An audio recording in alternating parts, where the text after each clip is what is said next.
Already आप लोगों का ज़्यादा समय ले चुका हूँ, तो डायरेक्ट माइक हैंड ओवर कर रहा हूँ। सबसे पहले आप में से सबसे छोटा कौन है? बताओ। ये सारे इतने छोटे हैं। सबसे साले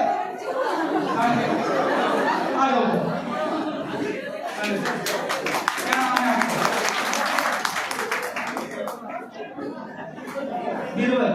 बीरबल जी से रिक्वेस्ट करूंगा सबको स्वागत करूंगा। जो है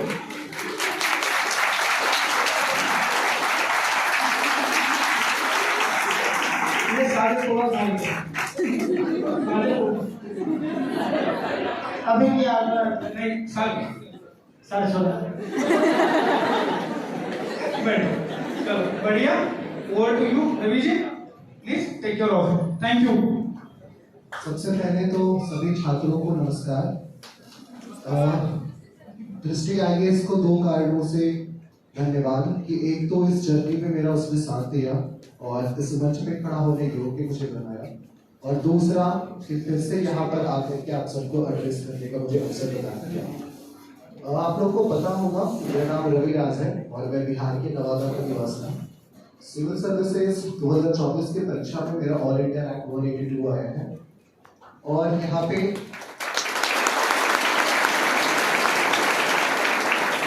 जितने भी अभ्यर्थी उपस्थित हैं, मेरा विश्वास है और शायद बिल्कुल विश्वास नहीं है कि आप सभी भी सिविल सर्विसेज की ही तैयारी कर रहे हैं, और मेरी अग्रिम शुभकामनाएं हैं कि आप भी जल्दी ही फ्लाइंग कलर्स में आए और सिविल सर्विसेज को क्लियर कर अपने ड्रीम को पूरा करें, अपने पेरेंट्स के ड्रीम को पूरा करें और सोसाइटी के प्रति जो आपकी जिम्मेदारियां हैं उसको उसका समुचित निर्वहन करें।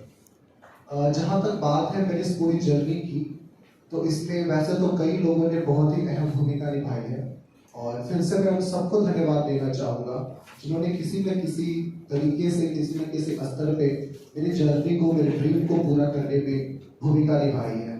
लेकिन विशेष रूप से इन सब में मैं अपने शिक्षकों का, अपनी माँ का, जिसने मेरी पढ़ाई में शायद सबसे अहम भूमिका निभाई है, क्योंकि आप लोगों को पता होगा कि मैं विजुअली चैलेंज्ड हूँ। दैट्स वाई मेरी पढ़ने और मेरे लिखने के काम में मेरी माँ की अहम भूमिका होती है। साथ ही मैं अपने पापा जो मेरे मोटिवेशन रहे हैं, जिनके हौसले ने मेरे हौसले के रूप में अपनी भूमिका निभाई है और तमाम प्रतिकूल परिस्थितियों के बावजूद मेरे जर्नी को और मेरे ड्रीम को पूरा करने में शायद पर्दे के पीछे से सबसे अहम भूमिका निभाई है। साथ ही मैं अपने स्क्राइब आदित्य का भी धन्यवाद देना चाहूँगा, जिसने मेरे भी हाथ पे मेंस में लिखा, और इससे पहले मेरा एक कजन जिसने मेरे प्री में लिखा था। इन सबको भी मैं धन्यवाद देना चाहूँगा। बस एक बात मैं बताऊँ, आदित्य की भूमिका इस मामले में विशेष है कि आदित्य से मेरी मुलाकात कुछ दिन पहले, कुछ महीने पहले हुई थी। इनफैक्ट 7 जुलाई 2024 को हुई थी, और उसके बाद से आने वाले 3 महीनों में मैंने उनका जो शोषण किया है, चूंकि अब तो वो 19 के हो चुके हैं, तो मेरे पे बाल शोषण का अपराध का चार्ज नहीं लगेगा, अदरवाइज निश्चित रूप से वो लगा सकते थे। इस पूरे जर्नी को अगर जर्नी के स्ट्रेटजी के रूप में बात करूं, तो आपको पता होगा कि सिविल सर्विसेज में 3 स्तर होते हैं परीक्षाओं के। पहला प्रीलिम्स, दूसरा मेंस और तीसरा इंटरव्यू, जिसे पर्सनालिटी टेस्ट के रूप में यूपीएससी देखती है। प्रीलिम्स में टोटल 2 पेपर्स होते हैं, जीएस पेपर 1 और जीएस पेपर 2। जीएस पेपर 1 में जो जनरल स्टडीज के पेपर्स हैं, जिसमें history, geography, economy, polity, environment, science के जैसे क्वेश्चंस ऑब्जेक्टिव फॉर्मेट में पूछे जाते हैं, और दूसरा जीएस पेपर 2 जिसको आप सीसैट के रूप में जानते हैं, जिसमें कॉम्प्रिहेंशन, मैथ्स और रीजनिंग के क्वेश्चन मुख्यतः पूछे जाते हैं। तो ये जो एग्जाम है प्रीलिम्स, शायद आप में से अधिकांश लोगों के लिए सबसे बड़ी चुनौती हो, और आप में से अधिकांश सिविल सर्विसेज की तैयारी को बेसिकली प्रीलिम्स की तैयारी के रूप में ही देखते होंगे। जहाँ तक चुनौती के रूप में इसकी भूमिका की बात है, तो निश्चित रूप से प्रीलिम्स ही सबसे बड़ी चुनौती मुझे भी प्रतीत होती है, क्योंकि ये मेरा चौथा प्रयास था, और पहले प्रयास में तो कोइंसिडेंटली मेरा प्री हो गया था, पर दूसरे और तीसरे प्रयास में एक्सीडेंटली मेरा प्री भी क्लियर नहीं हुआ। और मुझे लगता है कि शायद इस बार मुझे फिर से प्री देना होगा, और अभी भी मैं बिल्कुल उसी तरह से घबराया हूँ जैसे आप में से अधिकांश घबराए होते हैं। तो प्रीलिम्स एक बड़ी चुनौती है, और इस चुनौती का एक बड़ा कारण सीसैट का पेपर होता है। आप सब सीसैट को लेकर थोड़े ज्यादा ही स्ट्रेस्ड होंगे, पर मुझे पूरा विश्वास है कि सीसैट को लेकर आप सबसे ज्यादा लापरवाह भी होंगे, उसकी तैयारी आप सबसे कम करते होंगे और सबसे बाद में करते होंगे। पर हिंदी मीडियम के रिजल्ट का बहुत अच्छा ना होने का एक बड़ा कारण सीसैट भी है, क्योंकि सीसैट पर प्रॉपर केयर ना करने के कारण या प्रॉपर ध्यान ना देने के कारण हम लोग सीसैट में अधिकांशतः फेल हो जाते हैं, और फिर मेंस और पर्सनालिटी टेस्ट में अपने योग्यता को, अपने प्रतिभा को प्रदर्शित करने का हमें अवसर ही नहीं मिलता है। तो मुझे ऐसा लगता है कि जीएस पेपर 1 के लिए अगर आप हिस्ट्री, ज्योग्राफी, पॉलिटी, इकोनॉमी और एनवायरनमेंट जैसे पेपर्स को, सब्जेक्ट्स को बहुत अच्छे से ध्यान देते हैं और उसका मल्टीपल रिविजन्स करते हैं, उससे रिलेटेड क्वेश्चंस को सॉल्व करते हैं, तो ये अपेक्षाकृत आसानी से टैकल किया जा सकता है। एट द सेम टाइम जहाँ तक बात सीसैट की है, तो आप में से ज़्यादातर बच्चों का मैथ्स या रीजनिंग बहुत अच्छा नहीं होगा, और मैं इसलिए ये कह पाता हूँ क्योंकि मैं आप जैसे बच्चों के साथ अक्सर इंटरेक्ट करते रहता हूँ। तो जिनके मैथ्स और रीजनिंग अच्छे नहीं है, उनके लिए जरूरी है कि वो कॉम्प्रिहेंशन पर विशेष रूप से ध्यान दें, और उनकी कोशिश होनी चाहिए कि अगर 26-27 प्रश्न कॉम्प्रिहेंशन से पूछे गए हैं तो उसमें कम से कम 21-22 को तो ठीक तरीके से बनाया ही जाना चाहिए, और इसके लिए रेगुलर प्रैक्टिस करना बहुत जरूरी है। हम में से ज़्यादातर एस्पिरेंट क्या करते हैं कि एग्जाम से ठीक 2 महीना पहले सीसैट की तैयारी शुरू करते हैं, पर मेरा मानना है कि सीसैट की तैयारी कम से कम 6-8 महीने पहले होनी चाहिए, और एटलीस्ट कॉम्प्रिहेंशन तो हर दिन 1 या 2 तो सॉल्व करना ही चाहिए, ताकि एक्यूरेसी और स्पीड सब में सुधार हो सके। इसके साथ साथ मैथ्स और रीजनिंग के जो इम्पोर्टेंट टॉपिक्स हैं और जिनसे ज़्यादा क्वेश्चंस पूछे जाते हैं, एट द सेम टाइम जो बहुत आसान होते हैं अपने नेचर में, तो उन सब पे हम कमांड कर ले तो सीसैट की चुनौती बहुत बड़ी चुनौती के रूप में नहीं रह जाती है।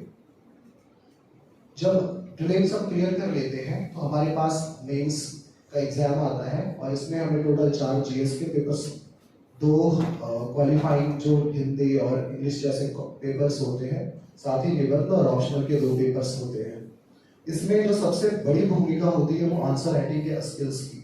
अगर आंसर राइटिंग हमारी अच्छी है, हम सही कंटेंट को सही प्रेजेंटेशन के माध्यम से 3 घंटे में 20 क्वेश्चंस को अच्छे से अटेम्प्ट कर पाते हैं, तो मुझे ऐसा लगता है कि एटलीस्ट मेंस को क्लियर करना बहुत ज़्यादा डिफिकल्ट नहीं होगा। बट चूंकि ज़्यादातर एस्पिरेंट्स 3 घंटे के भीतर 20 नए क्वेश्चंस को सॉल्व ही नहीं कर पाते हैं, इस कारण से उनको मेंस में बहुत अच्छी सफलता नहीं मिल पाती है। तो इस चुनौती का सबसे अच्छा समाधान मुझे जो प्रतीत होता है कि आप सब राइटिंग की प्रैक्टिस शुरू से करते रहे। अभ्यर्थी अक्सर पूछते रहते हैं कि हमें आंसर राइटिंग कब से करनी चाहिए, तो मेरा मानना है कि आंसर राइटिंग की शुरुआत उसी दिन से कर देनी चाहिए जिस दिन हमारे सिलेबस का पहला सब्जेक्ट पूरा तरह से फिनिश हो जाता है। हाँ, निश्चित रूप से अगर एक बार पाठ्यक्रम को पूरा कर दे तो आंसर राइटिंग की गुणवत्ता बहुत अच्छी हो जाती है।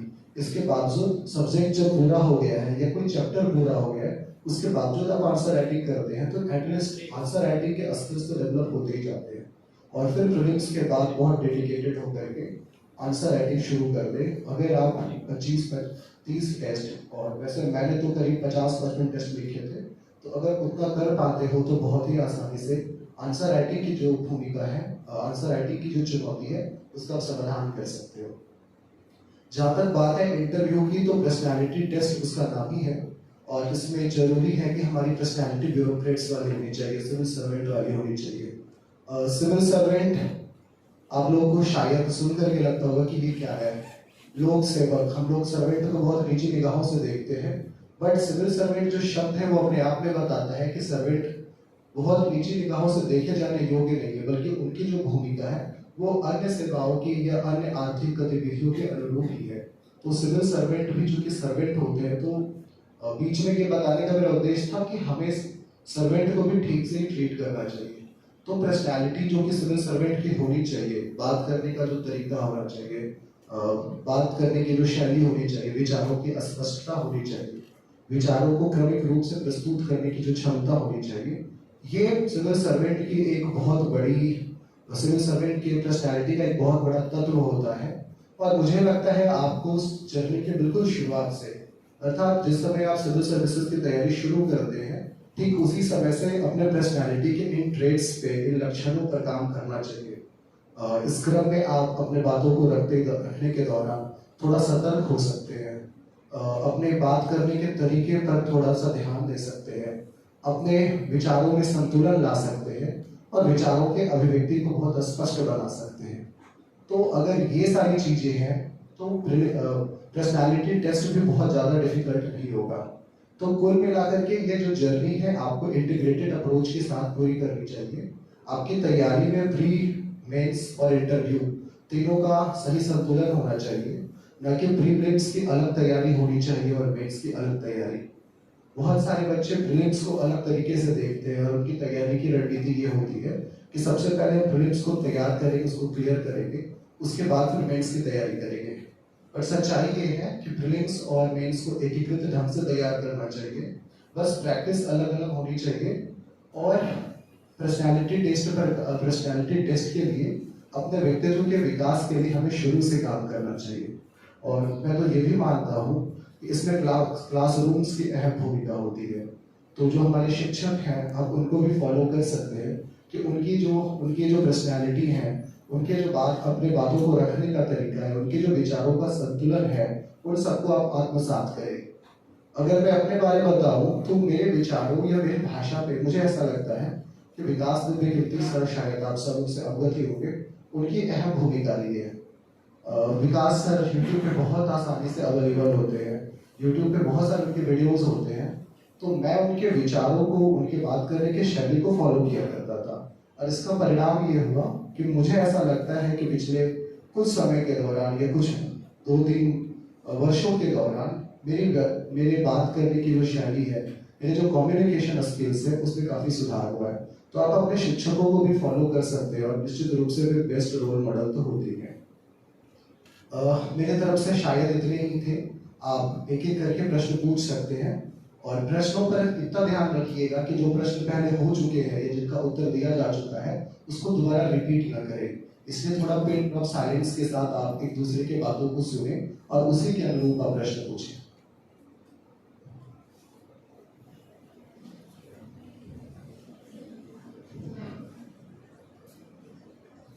सर जी, एनसीईआरटी कितनी जरूरी होती है प्री के लिए? एनसीईआरटी मुझे ऐसा लगता है कि सिविल सर्विसेज के लिए सबसे जरूरी किताबें हैं। आप अगर 6 से 12 तक की एनसीईआरटी, और अगर 6 से 12 नहीं कर सकते हैं तो 9 से 12 तक की एनसीईआरटी को अच्छे से पढ़ लेते हैं। और मैं जब पढ़ने की बात कर रहा होता हूँ तो वहाँ पे रीडिंग शब्द नहीं आते, बल्कि वहाँ पे स्टडी की बात होती है। उसका समुचित अध्ययन कर लेते हैं, जो उसमें बिटवीन द लाइन्स बातें कही गई है, अर्थात जो बातें नहीं कही गई है उसके बावजूद कही गई है, उसको पकड़ लेते हैं। जो उसमें एक्सरसाइजेस दिए जाते हैं अभ्यास के रूप में, आप उसको अच्छे से प्रैक्टिस करते हैं तो आपका बेस बहुत अच्छा हो जाता है, आपकी भाषा बहुत अच्छी हो जाती है, क्योंकि उसमें जो कंटेंट होता है वो बहुत ऑथेंटिक और बहुत ज़्यादा स्तरीय होता है। इसके साथ साथ उसकी जो भाषा होती है वो भी बहुत स्तरीय होती है। तो एनसीईआरटी पढ़ने से ये लाभ है। और इनफैक्ट प्री में क्या, मेंस में भी उसकी अहम भूमिका होती है।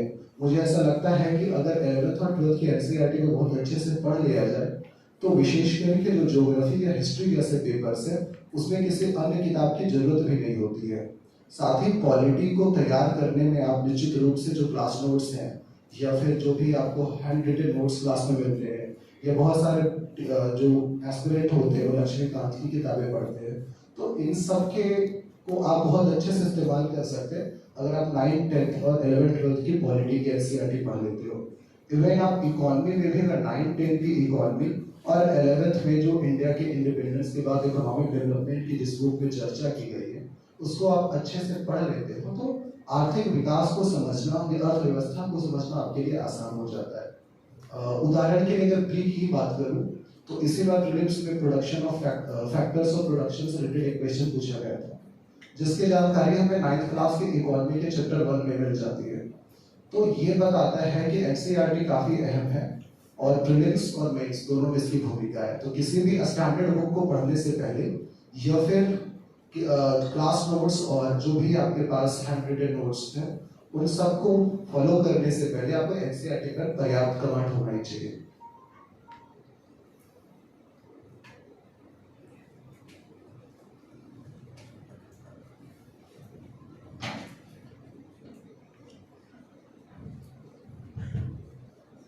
Good evening sir. Good evening sir, मेरा सवाल ये था कि जैसे अपन पढ़ने का पढ़ने के मतलब बहुत सारे तरीके हो सकते हैं। मतलब एक टाइम में कोई मल्टीपल सब्जेक्ट पढ़ता है तो कोई एक टाइम में एक सब्जेक्ट लेके चलता है। तो जैसे एक टाइम में अगर अपन एक सब्जेक्ट लेके चलते हैं और उसका कंप्लीट रिवीजन कर लेते हैं तो उसके बाद होता है कि प्री के क्वेश्चन सॉल्व हो जाते हैं, मेंस वाले भी सॉल्व हो जाते हैं। और फिर जैसे सेकंड सब्जेक्ट लेते हैं और फिर जैसे ही थर्ड सब्जेक्ट आती है तो जो फर्स्ट वाली सब्जेक्ट है तो वो मतलब थोड़ी मतलब छूटने लगती है और मतलब याददाश्त वो इतिहास में चली जाती है, वो प्राचीन इतिहास बन जाती है। तो सर, आपके सामने अगर कोई ऐसी समस्या आई हो तो आपने मतलब किस प्रकार इसको टैकल किया और कैसे इसको हम कर सकते हैं? आपने बिल्कुल सही कहा है कि पढ़ने की दो तरह की नीतियां होती है इस आधार पे।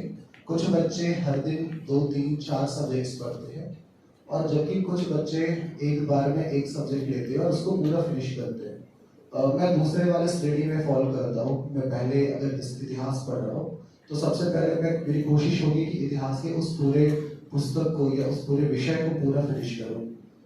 जहाँ तक आपने बात कही कि अगर 2 सब्जेक्ट इस तरह से पूरा करें तो तीसरे सब्जेक्ट तो पहुँचते पहुँचते हम लोग शायद अतीत का हिस्सा बन जाता है वो विषय।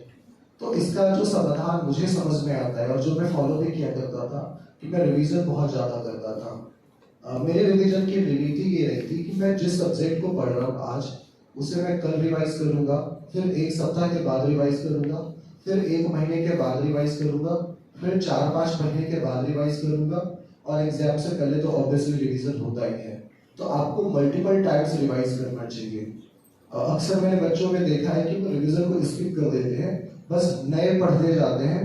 और अभी हाल ही में किसी बच्चे से मेरी बात हो रही थी तो उसने बोला कि पॉलिटी मेरा फिनिश हो गया है, वो कंप्लीट हो गया है, अब दूसरा पढ़ रहे हैं। मैंने पूछा कितने टाइम आप रिवीजन किए हो तो उसने कहा 1 बार रीडिंग। और फिर मैंने उससे फंडामेंटल राइट्स के बारे में कुछ क्वेश्चन पूछा कि कितने फंडामेंटल राइट्स हैं और उनका नाम क्या है, तो वो सारे फंडामेंटल राइट्स का नाम नहीं बता पा रहा था। इट इज जस्ट बिकॉज कि वो रिवीजन नहीं किया था। तो इस समस्या का समाधान यही है कि आप सही संख्या में, सही आवृत्ति के साथ, सही दिशा में, सही गति के साथ और सही समय पर रिवीजन करते रहो।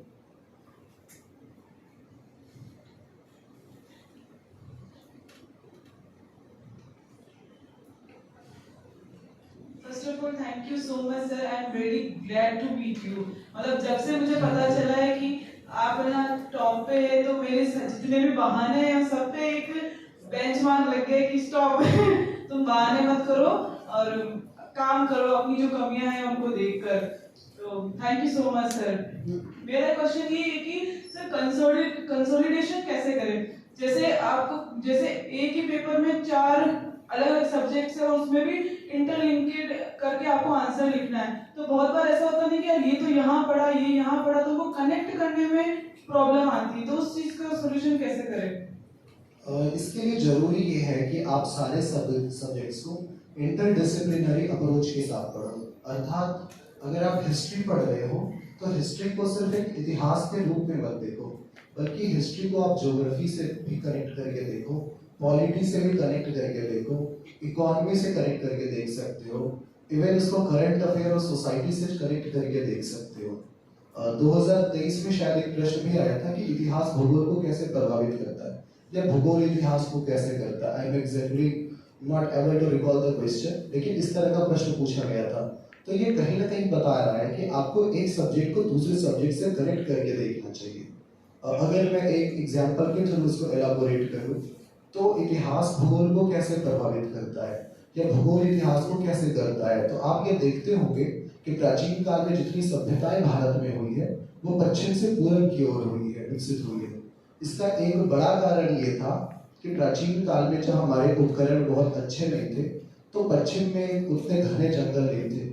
इस कारण से कमजोर उपकरणों के साथ, कमजोर औजारों के साथ उस कम घने जंगल को साफ करना ज्यादा आसान था। इसलिए पहले पश्चिम में सभ्यता का विकास हुआ, और जैसे जैसे लोहे का इस्तेमाल शुरू हुआ, उसका विस्तार हुआ, तो फिर पूर्व की ओर सभ्यताओं का विकास हुआ, क्योंकि लोहे के माध्यम से इसका विकास जंगलों को साफ करना कंपैरेटिवली आसान था। तो ये जो खनिज संसाधनों की बात है, आप इसको हिस्ट्री से भी कनेक्ट करके देख सकते हो। तो इसका मतलब जब आप पढ़ाई कर रहे हो तो बहुत स्लो करो। कहा भी जाता है slow and steady wins the race. आपको बहुत जल्दी नहीं पढ़ना है, बहुत तेजी से नहीं पढ़ना है। आप अगर सिलेबस को निपटाने के पॉइंट ऑफ व्यू से पढ़ोगे, तो मैं अक्सर कहता हूँ कि आप अगर सिलेबस को निपटाना चाहोगे तो लास्टली सिलेबस आपको निपटा देगा। तो आप सिलेबस को निपटाओ मत, बल्कि बहुत धीमी गति से पढ़ो, इंटरडिसिप्लिनरी अप्रोच के साथ पढ़ो।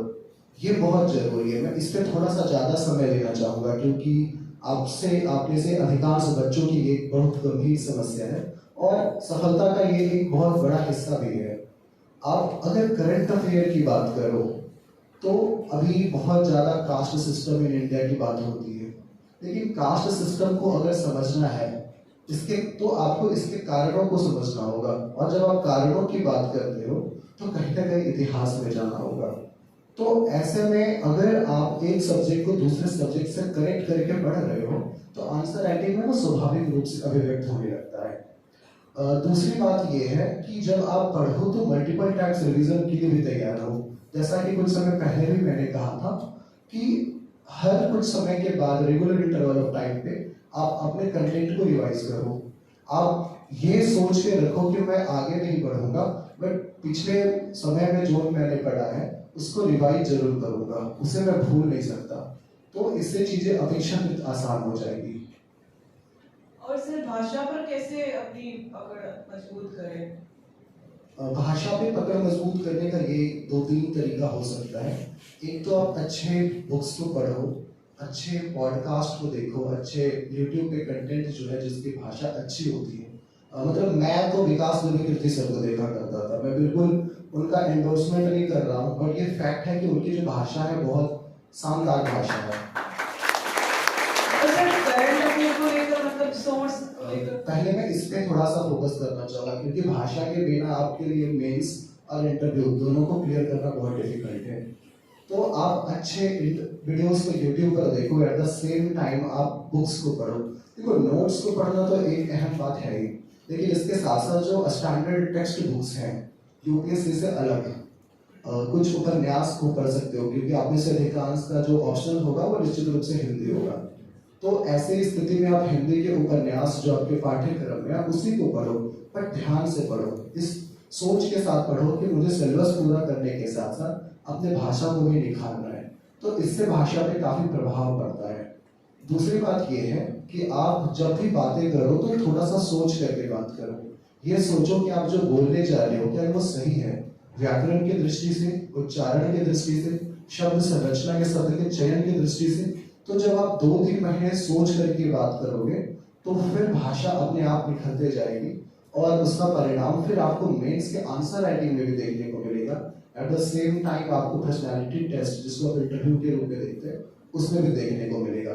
तो मुझे लगता है भाषा को ठीक करने का ये बहुत अच्छा तरीका है। और आप अगर न्यूज़पेपर पढ़ते रहते हो तो उससे आपकी भाषा अद्यतन भी होती जाएगी, क्योंकि उसमें नए शब्द का उपयोग होता है, और आपको नए शब्दों का इस्तेमाल अपनी भाषा में अपने लिखने और बोलने के क्रम में कर सकते हो। इससे भाषा बहुत प्रासंगिक होती है, बहुत प्रभावी होती है। जहाँ तक बात है करंट अफेयर के सोर्सेज को लेकर के, तो मैं जो फॉलो किया था मैं वो बताना चाहूँगा, क्योंकि बाकी टॉपर्स अलग अलग सोर्सेज को फॉलो करते हैं, तो आप वो उसके बारे में बेहतर बता सकते हैं। मैं रोज एक अखबार पढ़ता था। बिल्कुल ये मत सोचना कि मैं इंडियन एक्सप्रेस और द हिंदू पढ़ता था। मैं दैनिक जागरण का राष्ट्रीय संस्करण पढ़ता था, जिसमें काम की कोई भी चीज शायद ही होती थी। लेकिन इसका उद्देश्य यह होता था कि एक तो आंतरिक आत्मसंतोष होता है कि मैं न्यूज़पेपर पढ़ रहा हूँ, जो बहुत जरूरी है। दूसरी जो बात है कि इससे भाषा भी अच्छी होते जाती है, जो अभी हम लोग चर्चा भी कर रहे थे। तीसरी बात है कि जो प्रोमिनेंट न्यूज़ है आप उससे एटलीस्ट अवेयर रहते हो। और ऐसा बिल्कुल नहीं है कि दैनिक जागरण या दैनिक भास्कर या जो भी राष्ट्रीय संस्कृत हिंदी के हैं उसमें काम की कोई चीज़ नहीं होती है, उससे भी आप बहुत कुछ निकाल ही सकते हो, निकालना चाहो तो। उसके बाद मैं दृष्टि का मैगजीन पढ़ा करता था। मंथली मैगजीन आप पढ़ सकते हैं, लेकिन आपको थोड़ा सा सेलेक्टिव भी होना पड़ेगा, क्योंकि उसमें बहुत सारी खबरें होती है, बहुत सारी बातें होती है, कंटेंट से वो भरा रहता है, तो आपको थोड़ा सेलेक्टिव होकर के पढ़ना चाहिए। लेकिन ओवरऑल अगर आप दृष्टि मैगजीन को अच्छे से फॉलो करते हो या कोई भी अच्छी मैगजीन को अच्छे से फॉलो करते हो, तो उससे आपको मेंस में और प्रीलिम्स में बहुत ज़्यादा सहयोग मिलेगा। मैं तीसरी अगर बात करूं तो अगेन मैं दृष्टि के यूट्यूब चैनल को फॉलो करता था। बहुत सारे मैगजीन्स को तो, बहुत सारे प्रोग्राम्स को तो नहीं देखता था, बट उसमें जो ऑडियो आर्टिकल का एक प्रोग्राम आता है, जो हर 2-3 दिन पे एक आर्टिकल को जारी किया जाता है ऑडियो फॉर्मेट में, उसको देखता था। उसके साथ साथ जो वीकली करंट अफेयर्स का एक बुलेटिन आता है, शायद शनिवार को ही हर सप्ताह, मैं उसको देखा करता था। इसके अतिरिक्त मैं डीडी न्यूज सुना करता था, जो शाम को 8 बजे के आसपास आता है, उसको मैं पदरविश्व सुनाता था। एट द सेम टाइम मैं रेडियो न्यूज भी सुना करता था, क्योंकि ऑथेंटिक सोर्स ऑफ न्यूज होता था। बट कुल मिलाकर के जो दृष्टि की मैगजीन होती थी वो काफ़ी अहम होती थी। हाँ, इस क्रम में मैं आर्टिकल्स बहुत पढ़ा करता था, जो संपादकीय होता है या फिर जो लेख खंड होते हैं न्यूज़पेपर्स में, मैं उसको फॉलो करता था, क्योंकि वो प्रीलिम्स के पॉइंट ऑफ व्यू से शायद कम महत्वपूर्ण हो, पर मेंस के लिए बहुत अच्छा होता था। इसके 2 कारण है। एक तो उसमें समस्याओं की चर्चा होती थी, एट द सेम टाइम इसमें समाधान की भी बात होती थी। तो आर्टिकल्स को आप बहुत सारे ऑनलाइन पोर्टल्स पर मिल जाएंगे आपको, जहाँ पे जो बेस्ट न्यूज़ आर्टिकल्स हैं उस दिन के, अलग अलग पेपर्स के, उसको आप फॉलो कर सकते हो। सर, वैसे सबको ही पता है कि यूपीएससी की जर्नी कितनी लंबी है। मैं आपकी इंस्पिरेशन जानना चाहती हूँ कि किस चीज, कौन सी ऐसी चीजें जो आपको हमेशा मोटिवेटेड रखती थी? निश्चित रूप से यूपीएससी की जर्नी बहुत लंबी होती है। सबसे पहले तो 3 साल के आसपास इसको तैयार करने में लग जाता है, और फिर आप एग्जाम में एक बार एंटर करो तो 1-3 साल एग्जाम के पूरे साइकिल को पूरा होने में लग जाता है। तो कम से कम 2.5-3 साल का समय तो लग ही जाता है। तो कुछ बच्चे अभी जैसे होते हैं, वो जोश में रहते हैं कि हमें पंचवर्षीय योजना नहीं बनानी, एक अटेम्प्ट में ऑल इंडिया रैंक वन लाना है,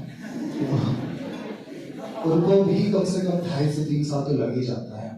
और ईश्वर करे कि उनकी ये जो ड्रीम है उनके वो पूरे हो, बट फिर भी उनको 2.5-3 साल तो लग ही जाता है।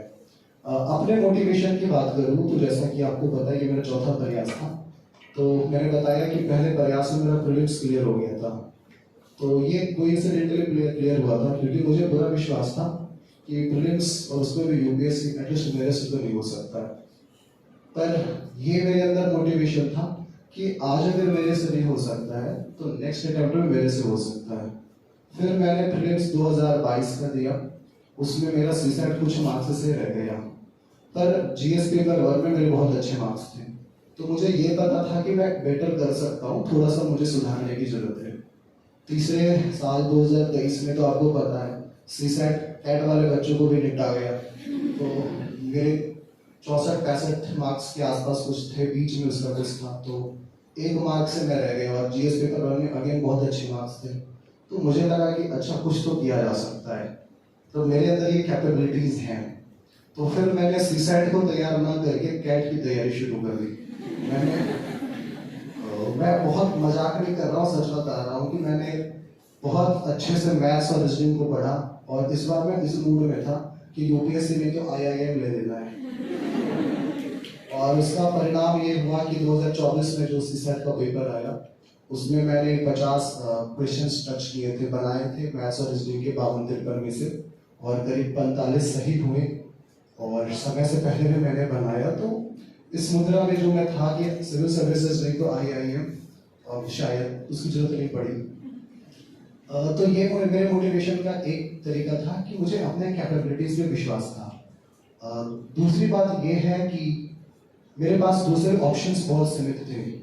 मेरा कोई भी मैथ्स बैकग्राउंड नहीं था, रीजनिंग का कोई बैकग्राउंड नहीं था, मैं हिंदी माध्यम से पढ़ा था after class 11th and 12th।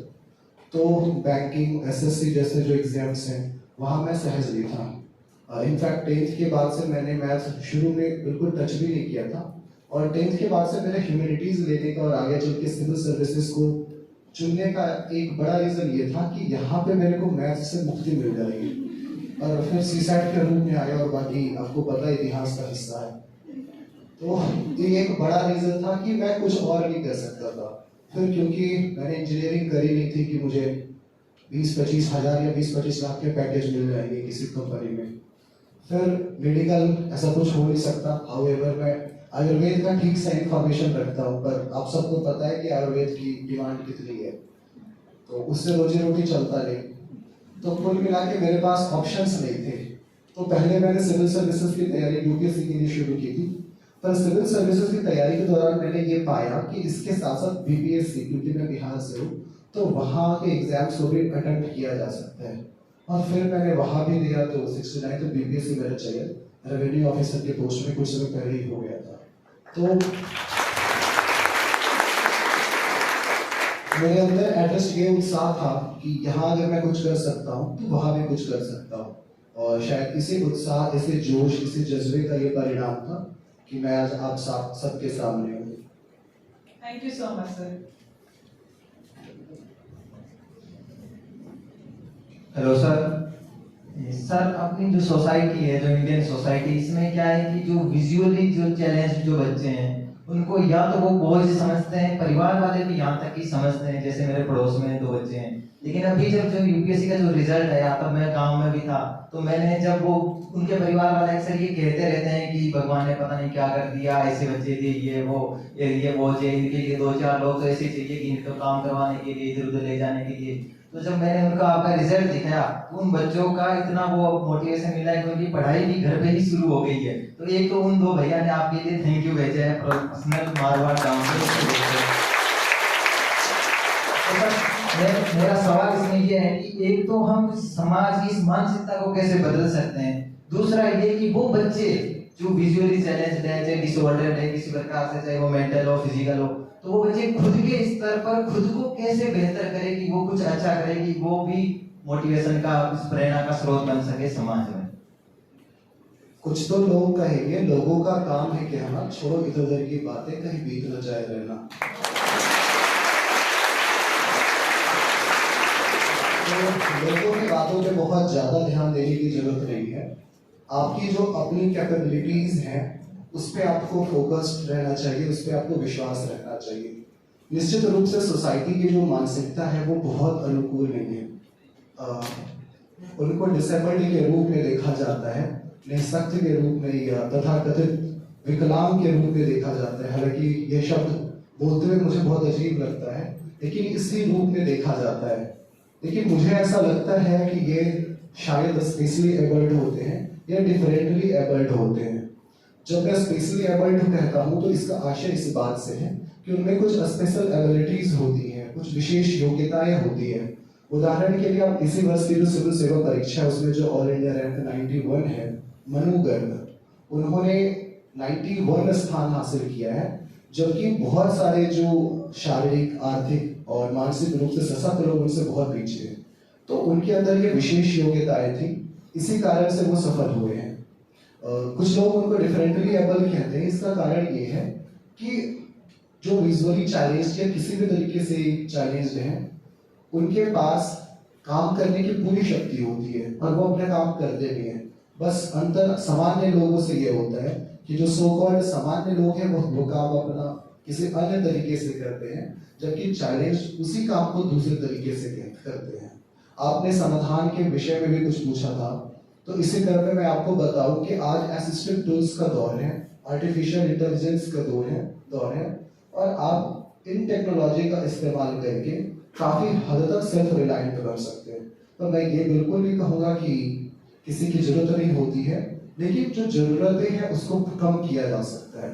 तो जो भी विजुअली चैलेंज या दूसरे तरीके से चैलेंज है वो निश्चित रूप से अपना काम कर सकते हैं, बस उनके काम करने का तरीका थोड़ा डिफरेंट होता है और इसी कारण से वो डिफरेंटली एबल्ड कहलाते हैं।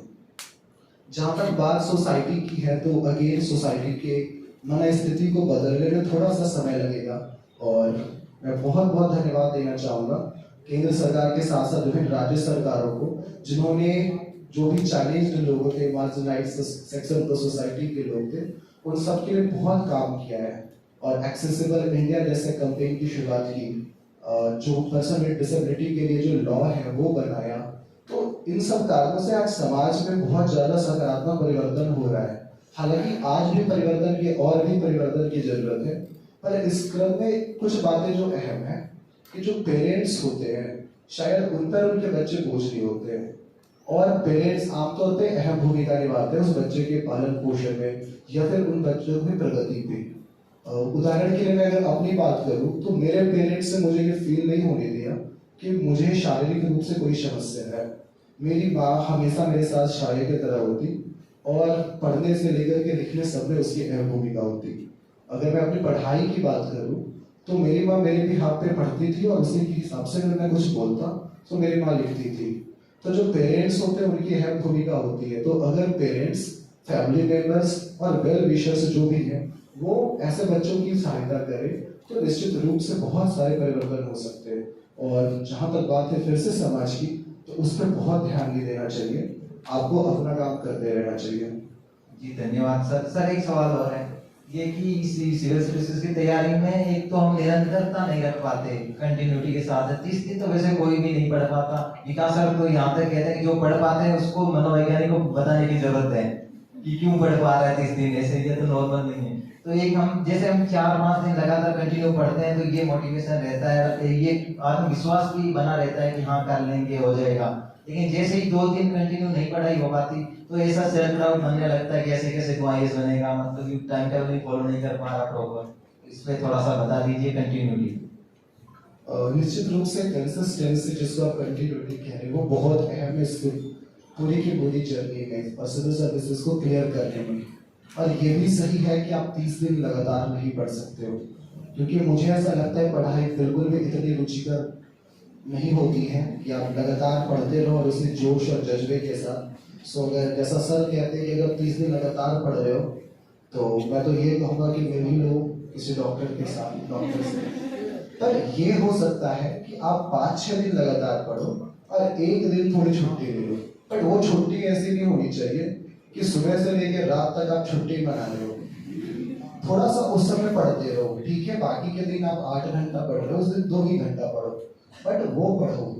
और छुट्टी भी इस कारण से लो ताकि आपके अंदर ये मोटिवेशन बना रहे कि मैं सप्ताह के रिमेनिंग 6 दिन अगर पढ़ाई करूंगा तो 7वें दिन बहुत खुश होकर के अपनी छुट्टियां मनाऊंगा, और ये आपके अंदर मोटिवेशन का काम करेगा। तीसरी बात अगर मैं बताऊं तो कंसिस्टेंसी के लिए जरूरी है कि आपको अपने लक्ष्य का अंदाजा होना चाहिए।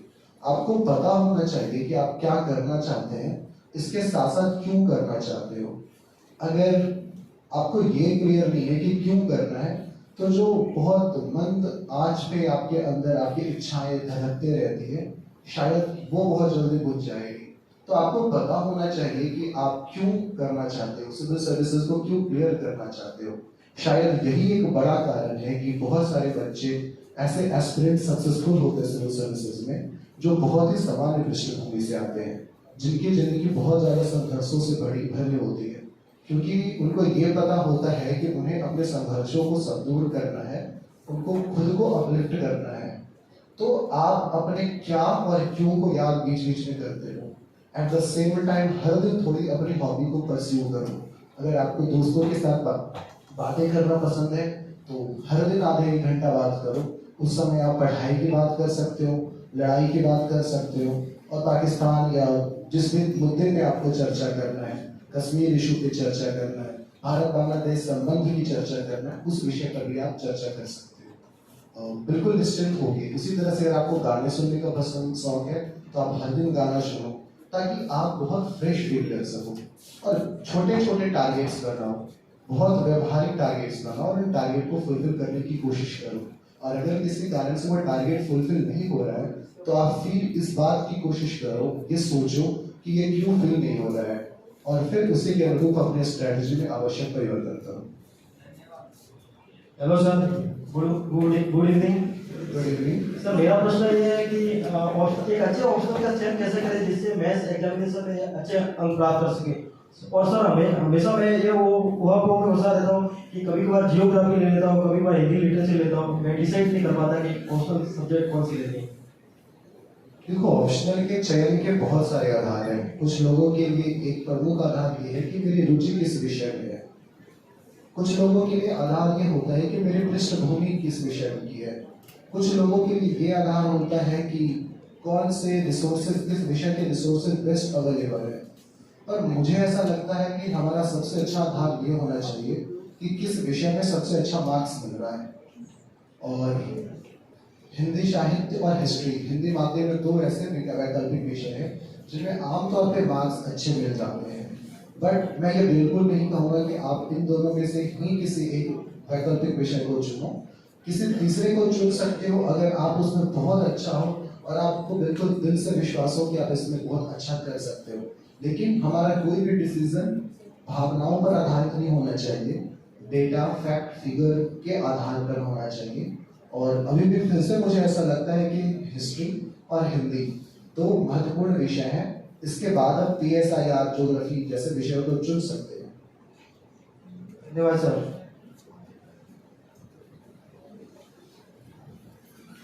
नमस्कार सर। नमस्कार।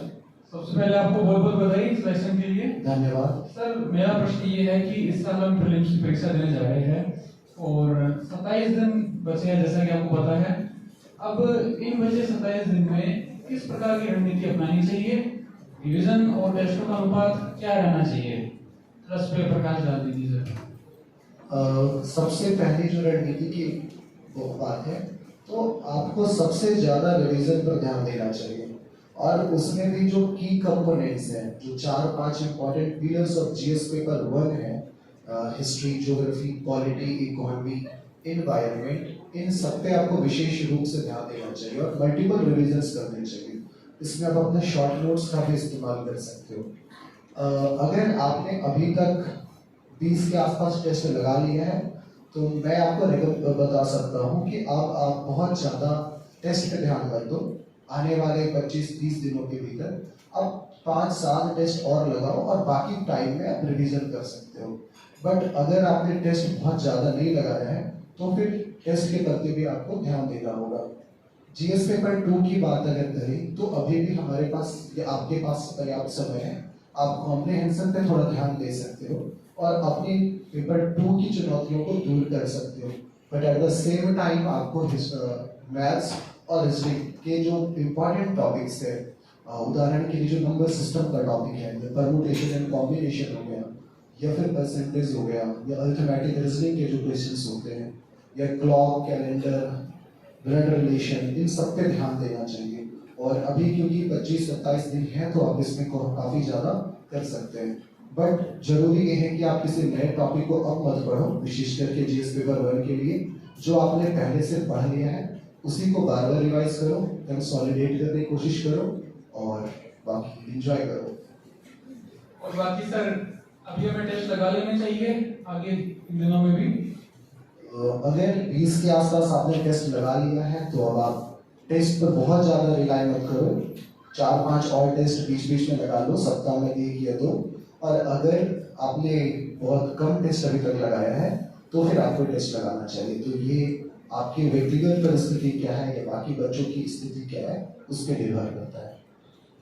और सर ऐसा है कि इन टेस्टों में कभी कभी तो अचानक से नंबर इतने आते हैं कि लगता है कि अब तो हो गया, और कभी ऐसा लगता है कि अरे ये क्या तो इसको कैसे टैकल कर लेना चाहिए सर इन सिचुएशन से? ये बहुत स्वाभाविक है। इसके लिए मुझे ऐसा लगता है कि आप प्रीवियस ईयर क्वेश्चन पेपर को थोड़ा सा ध्यान दे सकते हैं। आप 2020, 21, 22, 23, 24 इन 5 साल के प्रश्न पत्रों को देखें।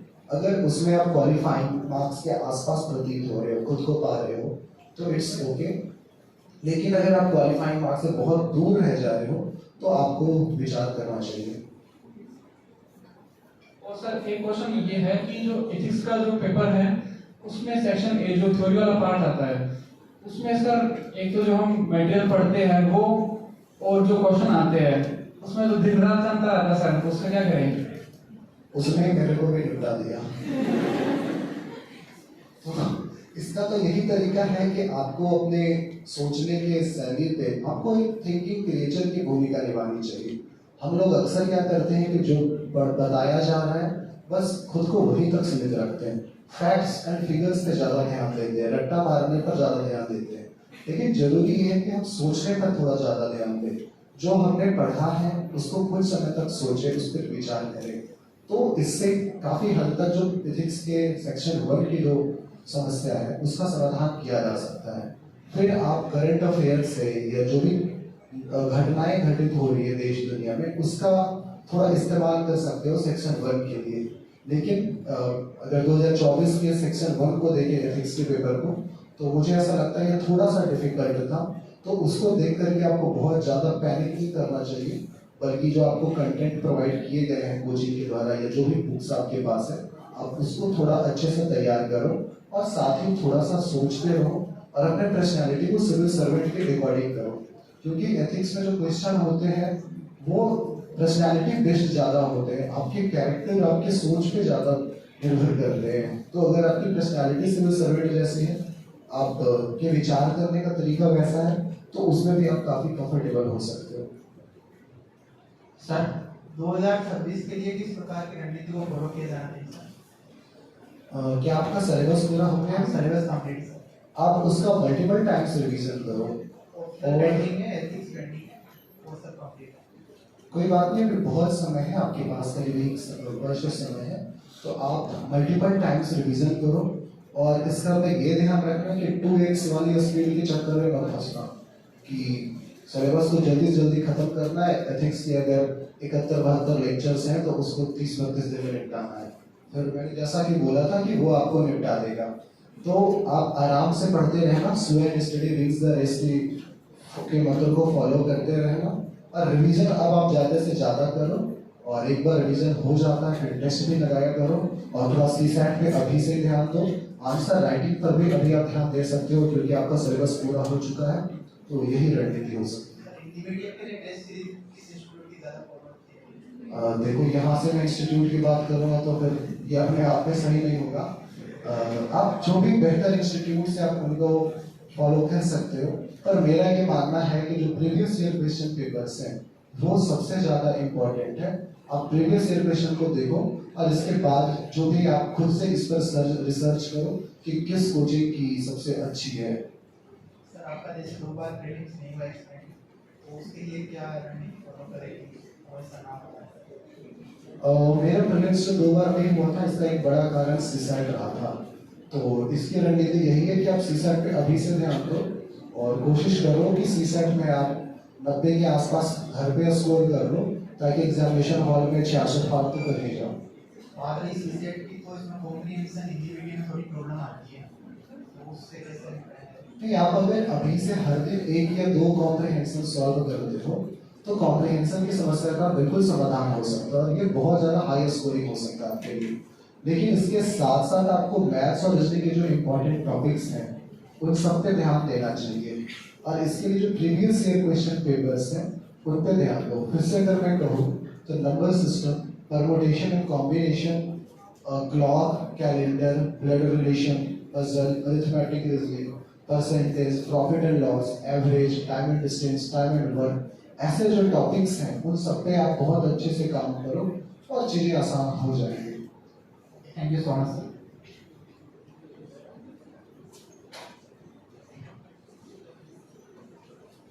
सर हमें जीएस पेपर फर्स्ट में कितने क्वेश्चन अटेंड करने चाहिए? ये बहुत ही ज़्यादा सब्जेक्टिव क्वेश्चन है, आपको अपने एक्यूरेसी और अपने कैटेगरी के अकॉर्डिंग अटेम्प्ट करना चाहिए।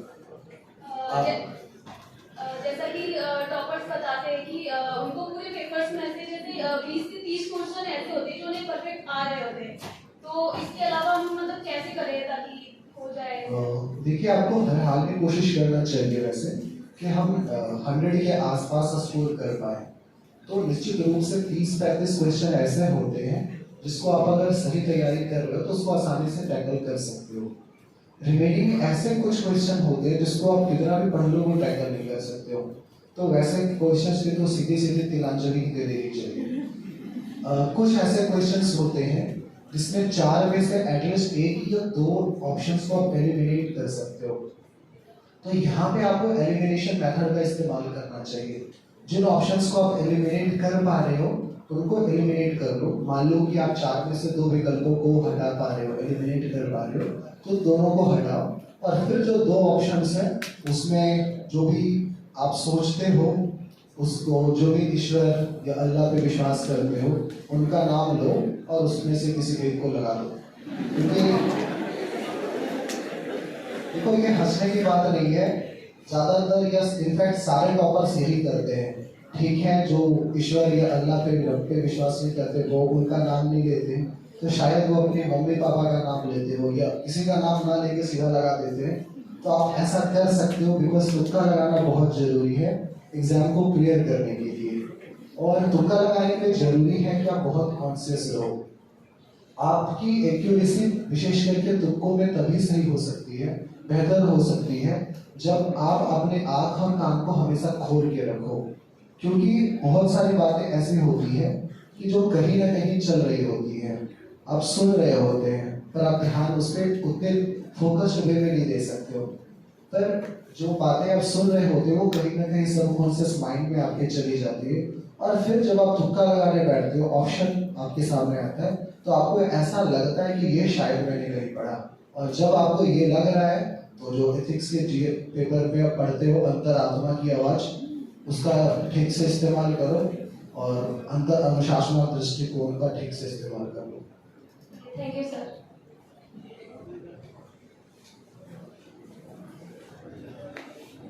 नमस्कार सर।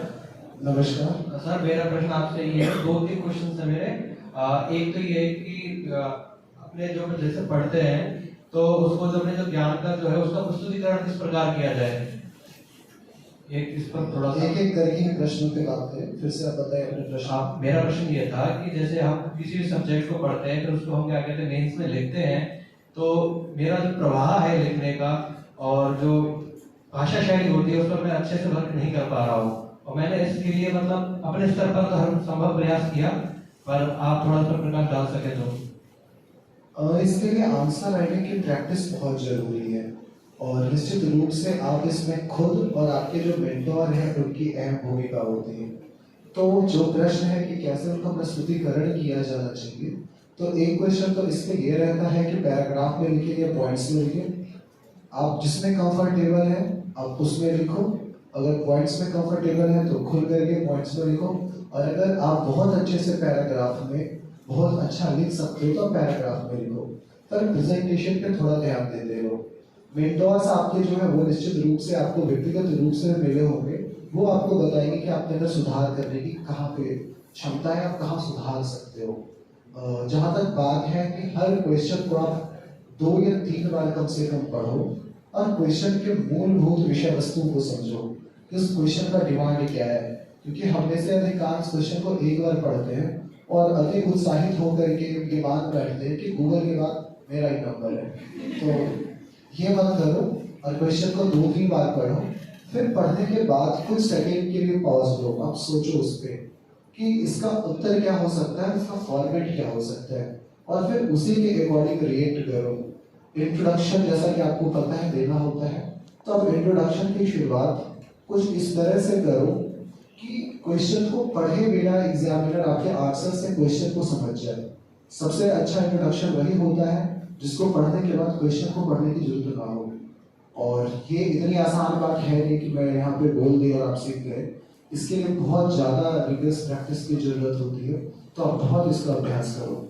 फिर निष्कर्ष आपका हमेशा पॉजिटिव होना चाहिए, जरूरत हो तो समाधानोन्मुखी होना चाहिए, आपके अंदर निराशाएं न झलके, और कंटेंट में फिर आप जो क्वेश्चन की डिमांड है वो दो। और डायमेंशंस अगर आप निकाल सकते हो क्वेश्चंस के तो बहुत अच्छी बात है, क्योंकि यूपीएससी हो या फिर पीसीएस के क्वेश्चंस थोड़े स्तरीय होते हैं, उसमें कई डायमेंशंस होते हैं, तो आप जितने डायमेंशंस को पकड़ पाओगे और जितने डायमेंशंस को अपने आंसर में रिप्रेजेंट कर पाओगे वो उतना अच्छा होगा। फिर बीच बीच में करंट अफेयर का थोड़ा सा इस्तेमाल करते रहो, फैक्ट्स का इस्तेमाल करते रहो, अगर टाइम मिलता है तो ब्लैक एंड ब्लू पेन दोनों का इस्तेमाल करो। और इन सब के लिए जो सबसे ज़्यादा जरूरी है कि खूब प्रैक्टिस करो। प्रैक्टिस इतनी करो कि दृष्टि के द्वारा जितने टेस्ट आयोजित किए जाते हैं उसमें से आपको एक भी न छोड़ो। सर, दूसरा प्रश्न मेरा ये था आपसे, जिस प्रकार आपने बताया था स्टार्टिंग में ही कि इंटरव्यू में मतलब आपका व्यक्तित्व मायने रखता है, तो हम उस पर किस प्रकार से वर्क कर सकते हैं? इसकी शुरुआत से ही आप तैयारी कर आपको करना चाहिए। आपको अपने विचारों को हमेशा स्पष्ट और संतुलित रखना है।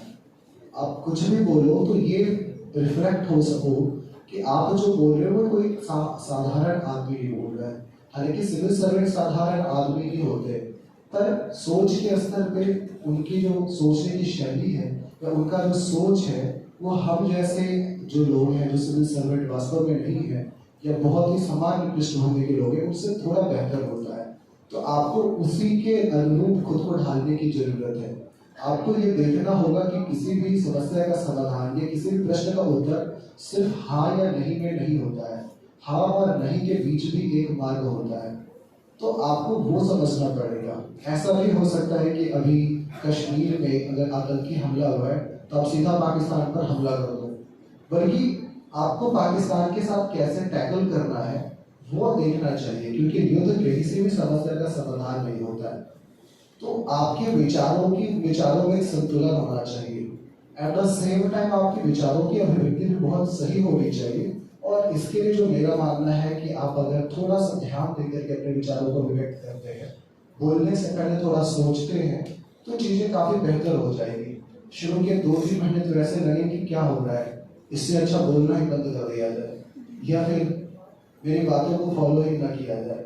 लेकिन जब 2-3 महीने आप बहुत सोच समझ करके बोलते हो तो फिर वो आपके व्यक्तित्व का हिस्सा हो जाता है। और इसके 2 लाभ होते हैं। एक तो आपके विचार, क्योंकि आप सोच समझ करके बोल रहे हो तो आपके विचार बहुत स्पष्ट और संतुलित हो जाते हैं। दूसरा, आपकी भाषा बहुत अच्छी हो जाती है और कुछ समय के बाद आपको सोचना वैसे भी नहीं पड़ता है, बल्कि ये आप इसके को आत्मसात कर लेते हो और ये आपके व्यक्तित्व का हिस्सा बन जाता है। तो इन्हीं सब चीज़ों पर शुरू से तैयारी करते रहो और इंटरव्यू के बाकी की जो चीज़ें हैं वो तो तैयारी के दौरान आप सीखी जाते हैं। हाँ सर, मेरा दूसरा प्रश्न ये था कि आपसे कि आपके अनुसार जैसे ग्रुप डिस्कशन हमारे सर वगैरह क्लासेस में बोलते हैं, अगर वो नहीं कर पाए किसी के साथ तो इसका कोई दूसरा ऑप्शन हो? हाँ, निश्चित रूप से इसका ऑप्शन तो होता ही है। मैंने ज़्यादातर पढ़ाई अपने होम टाउन में रहकर के की थी, तो मुझे भी ग्रुप डिस्कशन का बहुत ज़्यादा अवसर नहीं मिला। पर इसका तरीका यही है कि आपको थिंकिंग क्रिएचर बनना होगा। आप जिन टॉपिक्स को पढ़ रहे हो उन टॉपिक्स पर सोचना आपको पड़ेगा, उसका विश्लेषण करना पड़ेगा। साथ ही अगर कुछ अच्छे जानने वाले लोग आपके हैं तो आप उनके साथ बातचीत तो कर ही सकते हो, साथ ही उनको सुन भी सकते हो। मैं चूंकि दूसरे जगह से पढ़ता था और वहाँ पे ऐसा बिल्कुल भी माहौल नहीं था, तो मैं YouTube को बहुत फॉलो करता था। YouTube पे जो अच्छे लेक्चर्स होते थे, अलग अलग जो दृष्टिकोण होते हैं, मैं उनको सुना करता था। अगर लेफ्ट विंग का इंसान किसी विषय पे जो कुछ बोल रहे हैं तो मैं ये देखता था कि राइट विंग वाले लोग क्या बोल रहे हैं, और अगर मैंने किसी राइट विंग वाले को पहले सुन लिया तो मेरी कोशिश होती थी कि मैं लेफ्ट विंग वाले को भी सुनूं। उससे दोनों तरफ का दृष्टिकोण पता चलता है और फिर इस पूरे रिसर्च वर्क के दौरान आपको कुछ ऐसे लोग भी मिल जाएंगे जो बहुत संतुलित दृष्टिकोण वाले हैं, तो आप फिर उनको सुन सकते हो और इससे अपने विचारों को संतुलित और स्पष्ट कर सकते हो। तो अगर ग्रुप डिस्कशन मिल रहा है तब तो वेल एंड गुड है, पर नहीं मिल रहा है तो थोड़ा सा अतिरिक्त एफर्ट डालना पड़ेगा, पर ऐसा नहीं है कि उसके बिना काम ही नहीं होगा। जी धन्यवाद, और आपका भविष्य सुदर्शन। धन्यवाद। धन्यवाद।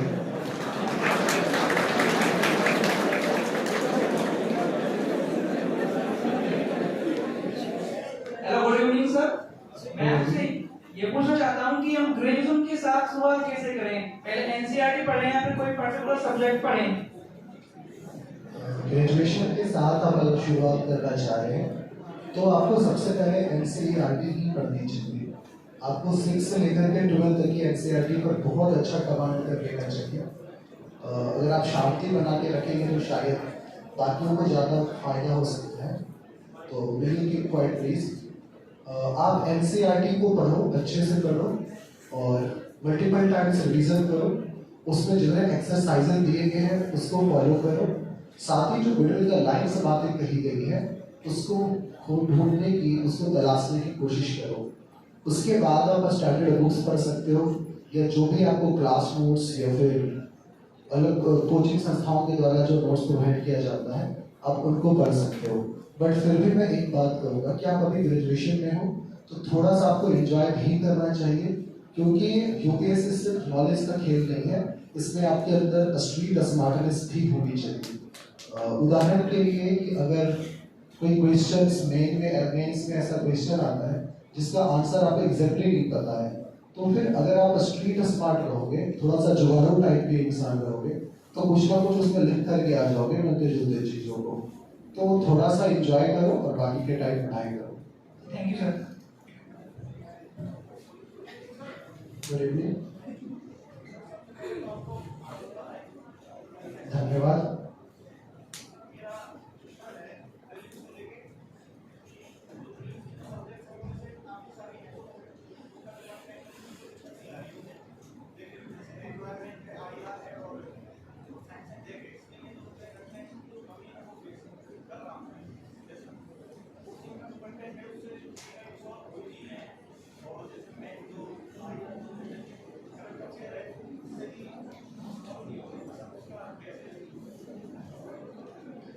देखिए कि हमें टीम्स को क्वालिफाई करना है, टॉप नहीं करना है, और कट ऑफ 90 के आसपास रहना है।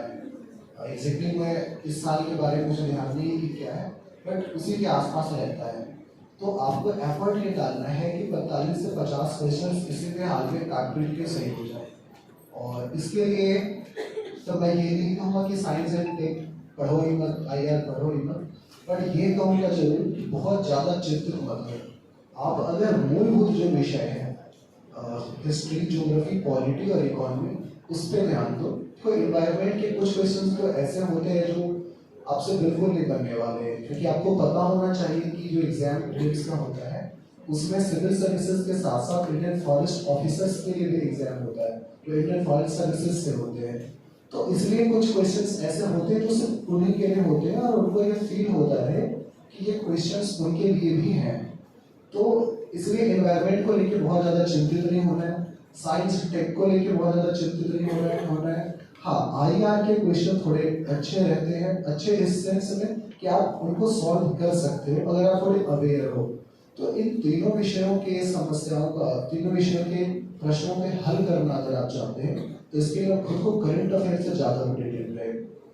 मैं अगर अपनी बात करूं तो साइंस टेक के क्वेश्चंस को तो मैं पढ़ते ही छोड़ दिया करता था, क्योंकि मुझे ये पता था कि मुझे टॉप करने से कुछ मिलने वाला नहीं है। तो उसमें मैं बहुत ज़्यादा दिमाग लगाता नहीं था। अगर 10 में 1-2 क्वेश्चन मैं कर पा रहा हूँ तो मैं बहुत कंफर्टेबल होता था। बट आपको ध्यान रखना है कि मेंस में साइंस एंड टेक से कुछ क्वेश्चन पूछे जाते हैं, तो आपके बेसिक्स तो अच्छे होने चाहिए, और बेसिक्स अगर अच्छे हैं तो करंट अफेयर के साथ आप उसको एड ऑन करके बहुत अच्छा वहाँ पर परफॉर्म कर सकते हो। तो ये आप स्ट्रैटेजी फॉलो कर सकते हो, थोड़े करंट अफेयर को ध्यान दो और बाकी बहुत स्ट्रेस मत लो।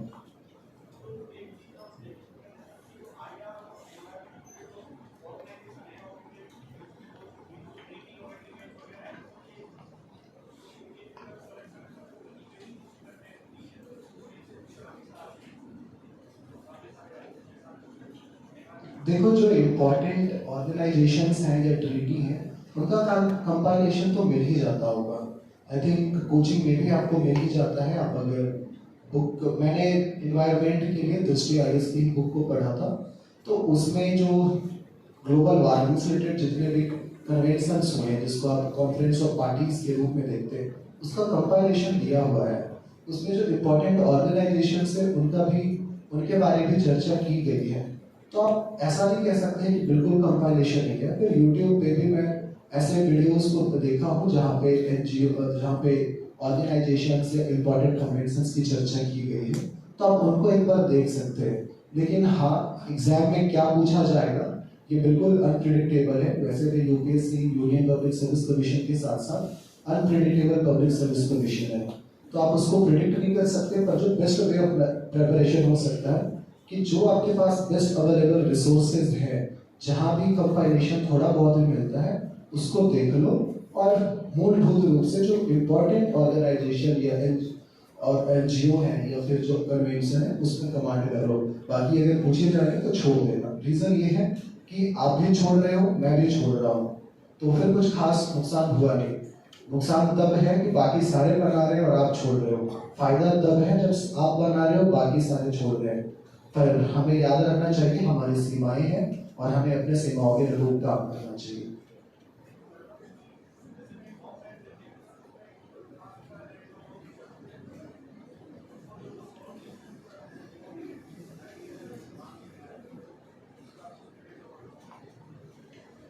थोड़ी सी आपकी आवाज़ की समस्या है जो मैं सुन पा रहा हूँ कि अगर मॉक देते हैं और उसमें मार्क्स अच्छे नहीं आते हैं तो डीमोटिवेशन होता है, तो उसको कैसे टैकल करें? सही है। तो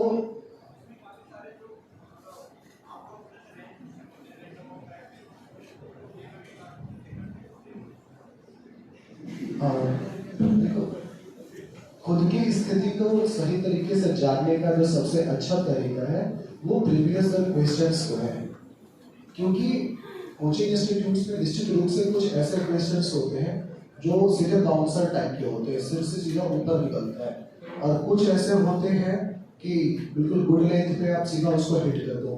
तो इसलिए आपकी स्थिति क्या है ये आप प्रीवियस क्वेश्चन पेपर से सही तरीके से समझ सकते हो। हाँ, कोचिंग वाले टेस्ट इसलिए जरूरी है क्योंकि वो कई बार आपके पैर को जमीन पे टिकाए रखते हैं। आपके जब बहुत मार्क्स आ रहे हो प्रीवियस क्वेश्चन पेपर में और आपको लग रहा है कि अब तो चैट जीपीटी भी हिंदी से पूछने आएगा, तो ऐसे में आप एक बार कोचिंग इंस्टीट्यूट्स का टेस्ट लगा लो, आपको पता चल जाएगा कि चैट जीपीटी अभी भी आपसे बेहतर है। और जो पिछले 2022 या 23 के एग्जाम में चैट जीपीटी फेल कर गया था सिविल सर्विसेज के प्रीलिम्स में, वो एक संयोग था या वो शैशवावस्था में था इसी कारण से।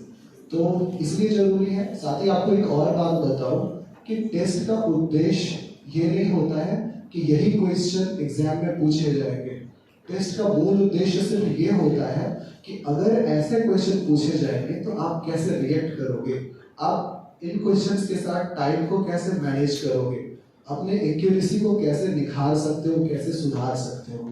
तो टेस्ट आपको ये सिखा देता है ऐसे रिटन क्वेश्चंस के थ्रू कि अगर बहुत डिफिकल्ट क्वेश्चन आ रहे हैं तो आपको अपने मस्तिष्क को संतुलित रखना है, अपने आप को बिल्कुल बैलेंस्ड रखना है और उसी तरीके से रिएक्ट करना है। एक और बात मैं आपको बताऊं कि अगर आपकी अच्छी तैयारी है, आप बहुत सिंसियर हो, तो अगर क्वेश्चंस आपको डिफिकल्ट लग रहे हैं तो वो सबको डिफिकल्ट लगेंगे और सब ये बहुत ज़्यादातर लोग उसको छोड़ देंगे। तो इसको लेकर के वैसे भी आपको फिर बहुत ज़्यादा परेशान होने की जरूरत नहीं है। जय हिंद सर। जय हिंद। माइंड में प्लान बी का ऑप्शन होना चाहिए या नहीं? सॉरी, मुझे मतलब मैं ऐसा पूछना चाह रहा हूँ कि माइंड में प्लान बी का ऑप्शन होना चाहिए या नहीं, क्योंकि फिर उसके कारण एफर्ट कम हो जाता है कि यार वो प्लान बी है ना, वो कर लेंगे। आपने बिल्कुल सही कहा है कि जब हमारे पास प्लान बी तैयार होता है तो प्लान ए के प्रति हम थोड़ा सा अपने समर्पण को कम कर देते हैं, पर इसके बावजूद मेरा ये मानना है कि आप अपने प्लान ए पर बहुत ज़्यादा फोकस होके बहुत अच्छी तैयारी एक बार कर लो, उसके बाद एक बार प्रयास अटेम्प्ट भी दे दो। सफलता हाथ लगी तो वेल एंड गुड, खूब एंजॉय करो। अगर दुर्भाग्य से सफलता नहीं लगती है तो आपको प्लान बी पता होना चाहिए, पर प्लान बी एट रेंडम नहीं होना चाहिए कि अभी तो आप सिविल सर्विसेज की तैयारी कर रहे थे और प्लान बी में आप मल्टीटास्किंग स्टाफ वाले की तैयारी शुरू करें। तो आपको फिर उसी सिलेबस से, जो सिविल सर्विसेज का सिलेबस है या यूपीएससी की जो प्रकृति है, उसी से रिलेटेड जो दूसरे एग्जाम्स हैं उन पर ध्यान देना चाहिए। फॉर एग्जाम्पल आप पीसीएस के एग्जाम्स को देख सकते हो, आप ईपीएफओ के एग्जाम को देख सकते हो और इसके नेचर से जुड़े जो दूसरे एग्जाम्स हैं उस पर देख सकते हो। आप टीचिंग के लाइन में भी अपने आप को कंफर्टेबल फील कर सकते हो। तो प्लान भी मुझे लगता है होना चाहिए, पर शुरुआत से नहीं बल्कि 1-2 साल के प्लान ए के प्रति बहुत अच्छे समर्पण और बहुत अच्छी मेहनत के बाद। कभी कभी तो ऐसा लगता है जैसे 5-6 साल यूपीएससी को दे दिया मान लो, और फिर उसमें सिलेक्शन भी नहीं हुआ, तो ऐसा फील आता है जवानी भी बर्बाद हो गई, कुछ हुआ नहीं। हकीकत ऐसा होता है, तो वो डर भी लगता है कि 5 साल के जवानी भी बर्बाद हो जाए, कुछ करा नहीं है।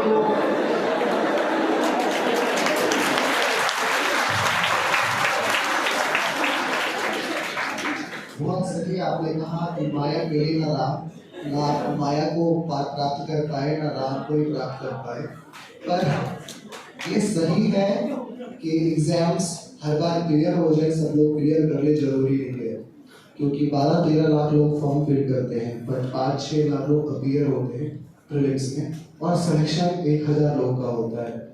तो आपका जो कंसर्न है या आपके जो एप्रीहेंशंस है वो बिल्कुल सही है, बट मुझे ऐसा लगता है कि सिविल सर्विसेज की तैयारी का एक लाभ तो निश्चित रूप से ये है कि आप सिविल सर्वेंट बनते हो, IAS, IPS, IRS और जो भी बनते हो, बट उससे कहीं ज़्यादा मुझे ये वैल्यूएबल लगता है कि आप सिंसियर तैयारी के बाद एक बहुत अच्छे ह्यूमन बीइंग बन जाते हो, जो बहुत जरूरी है। आप एक बहुत रिस्पॉन्सिबल सिटीजन हो जाते हो, आपके विचारों में बहुत ज़्यादा संतुलन हो जाता है, आपका नॉलेज बेस बहुत अच्छा हो जाता है, आपकी राइटिंग और आपकी कम्युनिकेशन स्किल्स बहुत अच्छे हो जाते हैं, और इसका रिजल्ट ये होता है कि आप फिर दूसरी जगह अगर जाते हो तो वहाँ बहुत अच्छा परफॉर्म कर सकते हो। दूसरी जगह का आशय है कि आप फिर मीडिया के क्षेत्र में जा सकते हो, आप टीचिंग के फील्ड में जा सकते हो, या आप कुछ भी कंसल्टेंसी के क्षेत्र में जा सकते हो और कुछ भी कर सकते हो। और मुझे लगता है कि एक सिंसियर जो स्टूडेंट है जिसने सिविल सर्विसेज की बहुत अच्छी तैयारी की है, वो शायद सिविल सर्वेंट नहीं बन पाए, बट जिस भी क्षेत्र में रहेगा वो वहाँ पे बहुत अच्छे पोजीशन में रहेगा और वो देश के विकास में, समाज की प्रगति में अपना योगदान देता रहेगा।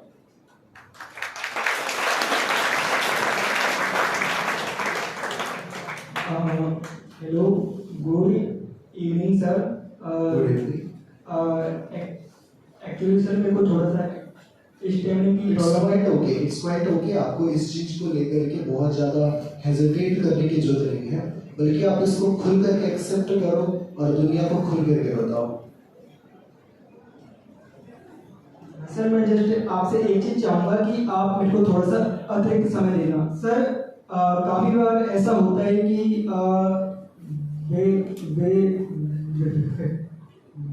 विचारों में क्वाइट ओके, आप आराम से अपना टाइम लेके बोल सकते हो। सर काफी बार ऐसा होता है कि विचारों में असहजता या हम अपने आप में अकेले में रहते हैं कि नहीं, हम ही मतलब जो भी चीज़ें हैं हम ही रेस्पॉन्सिबल हैं और हमें उनको किसी भी प्रकार से करना है तो सारा कुछ हम ही करना चाहते हैं, बट इसके चलते ये एक पर्याप्त संभावना हो जाती है कि हम अकेलेपन में या जो अकेलेपन के लूप में पहुंच जाते हैं। तो सर क्या आप अपनी राय इस पर व्यक्त या अपने सुझावों से हमें अवगत कराना चाहेंगे कि अकेले रहते हुए या हम इसको कैसे लॉन्ग टाइम तक यानी कि 1-2 साल तक इसको सस्टेन करें यदि हमारे पास कोई ऑप्शन अवेलेबल ना हो तो। So thank you sir.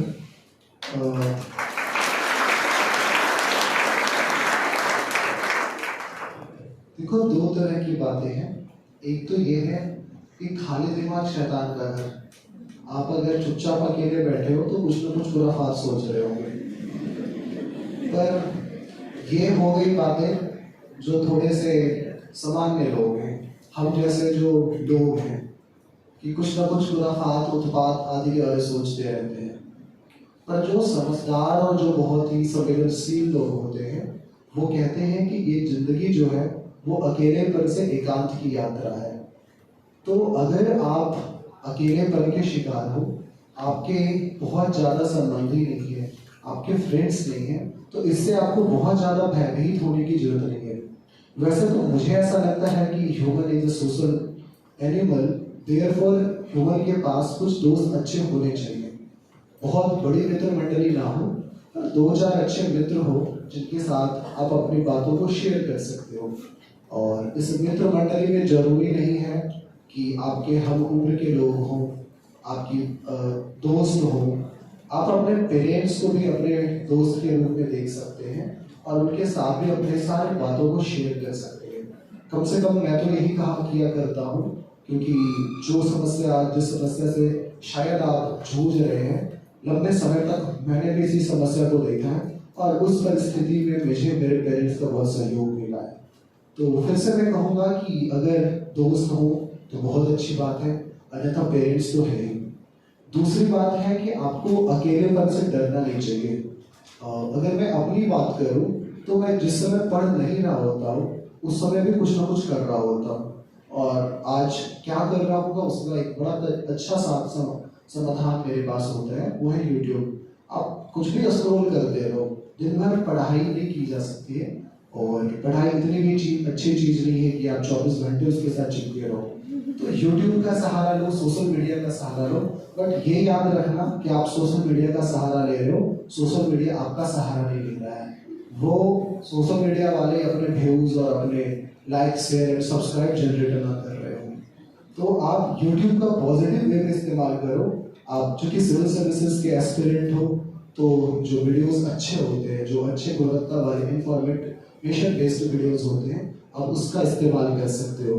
आप फोन पे अपने हॉबीज वाली चीजों को देख सकते हो, शेर सुनना, गाना सुनना, या फिर वीडियो गेम कभी कभी खेल सकते हो। अब आप ये मुझसे मत पूछना कि कौन सा अच्छा रहेगा, बट आप सब शायद इसमें हमसे ज़्यादा कहीं योग्य हैं, तो वो कर सकते हो। बट यही ध्यान रखना है कि ऐप का एक टाइम होना चाहिए इस्तेमाल करने का, और जैसे वो टाइम पूरा होता है आपको उस सोशल मीडिया प्लेटफॉर्म या फिर जो भी चीज़ है उसकी दिलाचली दे देनी चाहिए। तो अकेलेपन को बहुत ज़्यादा परेशान नहीं होना है उस चीज़ को लेकर, और मैं आपसे बिल्कुल ये रिक्वेस्ट करूँगा कि आप अपने किसी भी तथाकथित सीमा को सीमा के रूप में ना देखें। वो आपकी सीमा नहीं है, बल्कि वो आपकी पहचान है। तो आप अपने पहचान के साथ बहुत सहज रहें और उसके प्रति गौरवान्वित महसूस करते रहें।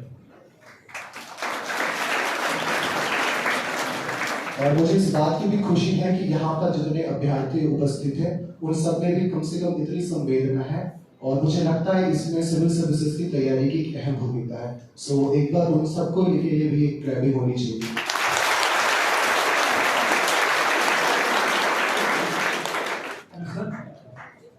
मेरा एक पर्सनल इशू है, मैंने सर टेस्ट सीरीज लगवाई थी, तो मेरा सर माइनर जो टेस्ट होते हैं किसी भी स्पेसिफिक ज्योग्राफी के, पॉलिटी के, सर उसमें क्या होता है कि सर एक साथ सारे पॉलिटी के क्वेश्चन है, तो मैं मेरा जीएस इतना अच्छा नहीं है, तो मैं एलिमिनेशन और ट्रिक से करता हूँ, और वहाँ पे 120 अक्रॉस स्कोर कर लेता हूँ। क्या कर लेते हो? 120 के आसपास स्कोर कर लेता हूँ उसमें माइनर टेस्ट में।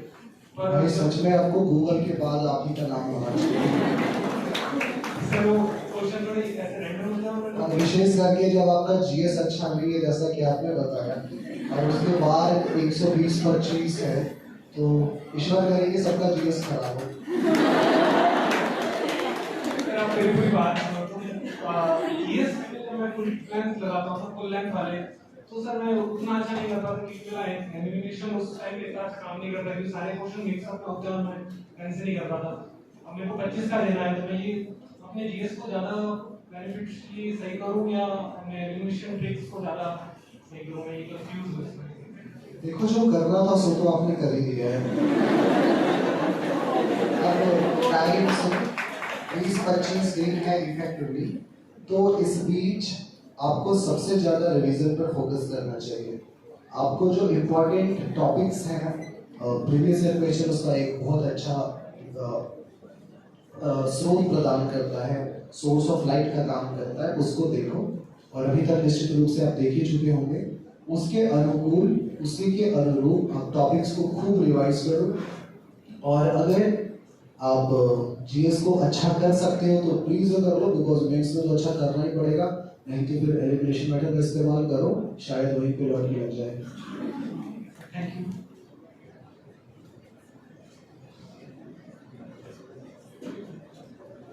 हेलो, बुरा मत मानिएगा सर, मैं आपके थोड़ा व्यक्ति जीवन के बारे में जानने की कोशिश कर रहा हूँ। बिल्कुल बिल्कुल।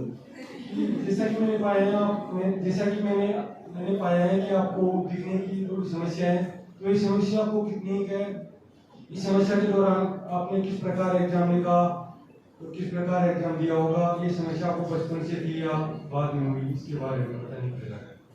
देखो मेरी जो बी का साइट है, इसका रीजन है रेटिनाइटिस पिगमेंटोसा, इसको सामान्य रूप से लोग आरपी कहते हैं। इसमें रेटिना क्रमिक रूप से रेटिना जो सेल्स है वो डैमेज होते जाते हैं, तो ये प्रोग्रेसिव डिजीज है, रहा तो बचपन से ही होगा, पर जो समस्या है उसकी वो थोड़े बचपन को जी लेने के बाद पता चली। आई थिंक 7 साल के आसपास में रहा होगा, उस समय के बाद पता चली थी, लेकिन उस समय ये बहुत ही मामूली स्तर पे थी। तो इतनी गंभीरता या इतनी सारी समस्याएं मुझे नहीं होती थी। और फिर सबसे बड़ी बात है कि बचपन में पढ़ना होता है और पढ़ने में सबसे ज़्यादा समस्या होती है और मैं पढ़ता ही नहीं था। तो जो रेडिनाइटिस फिल्म में डोज़ा अपना खेल दिखा सकता था वो कम से कम मेरे पे तो नहीं दिखा सका। पर जैसा कि मैंने बताया, पढ़ने में समस्या होती है। 10th के बाद से या 10th से ही मैंने पढ़ना शुरू कर दिया था और 10th के समय से इसने अपना आतंक दिखाना भी शुरू कर दिया। तो 9th 10th से मेरी समस्या गंभीर होती गई और विगत 3-4 सालों में थोड़ी ज़्यादा गंभीर हुई। तो यही थी। और जहाँ तक बात है संघर्षों का कि इसके कारण मुझे कितनी समस्याओं का सामना करना पड़ा, तो ये कहना कि इससे मुझे कोई समस्या नहीं हुई है तो झूठ के अलावा कुछ नहीं होगा। पर इसके तरह जो भी समस्या हुई मैंने उसका एक एक करके समाधान तलाशा। हाँ, मेरी जो कोशिशें होती अपेक्षा के थोड़ी ज़्यादा होती, मेरे जो तरीके होते थोड़े डिफरेंट होते, क्योंकि मैंने बोला कि मैं डिसेबल्ड नहीं, या कोई भी डिसेबल्ड नहीं होता है, बल्कि वो या तो स्पेशली एबल्ड होता है या फिर डिफरेंटली एबल्ड होता है। तो मेरी अपनी समस्याओं को दूर करने में मैंने डिफरेंट तरीकों का इस्तेमाल किया और इसमें अगेन मेरे पेरेंट्स की बहुत अहम भूमिका रही।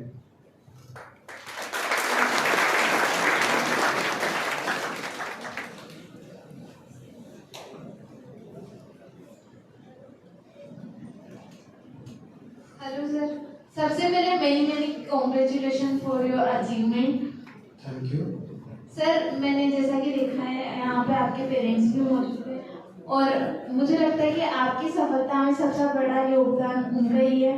और आपने जैसे इतनी बार कहा भी कि आपकी माँ ने आपकी सहायता की और आपके पिताजी भी इसके लिए बहुत ही ज़्यादा खुश हैं, दिखाई दे रहे हैं। मेरे को ऐसा लगता है कि जहाँ तक मेरी बात है तो मेरे भी पेरेंट्स ने मेरा बहुत सहयोग किया है और ख़ास करके मैं मेरे पापा, जो मैं मम्मी पापा बोलती हूँ, तो मेरे पापा को मैं बहुत ज़्यादा मानती हूँ। वैसे मैं जानना चाहूँगी कि कैसा आपके मम्मी पापा कैसा फील कर रहे हैं इस वक्त, कैसा उन्हें कैसा लग रहा है, एंड बस उनसे यही जानना चाहूँगी।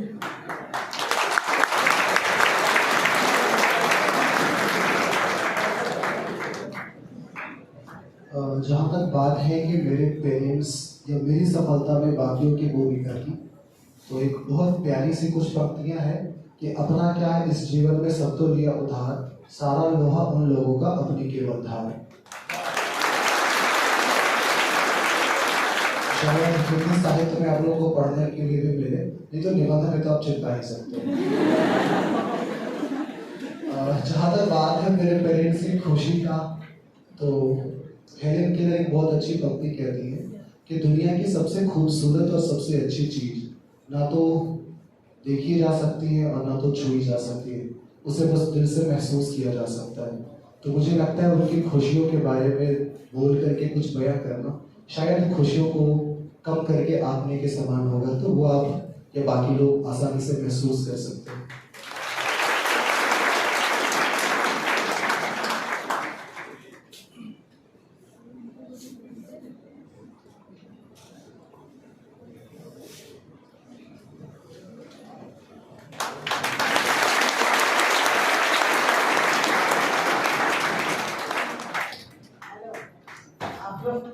आप लोग इसकी मम्मी से बात करना चाह रहे हैं? पापा से ही। अभी आप अपने पापा से बहुत प्यार करते हैं। आपके पापा कभी बताए कि हम आपसे कितना प्यार करते हैं? कभी बोल के नहीं बताए, कभी नहीं ना बोल के बताए, तो हम कैसे बताते आपको कितना प्यार करते हैं?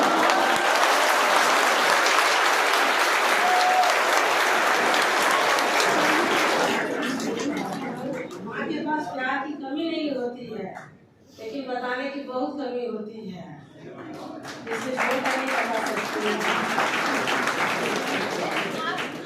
आप और पापा, जैसे उनके पापा है, वो कैसा महसूस कर रहे हैं, मैं ये जानना चाहती हूँ। उन्हें कितना गर्व महसूस कर रहे हैं? आपको फेस देखकर एहसास नहीं हो रहा?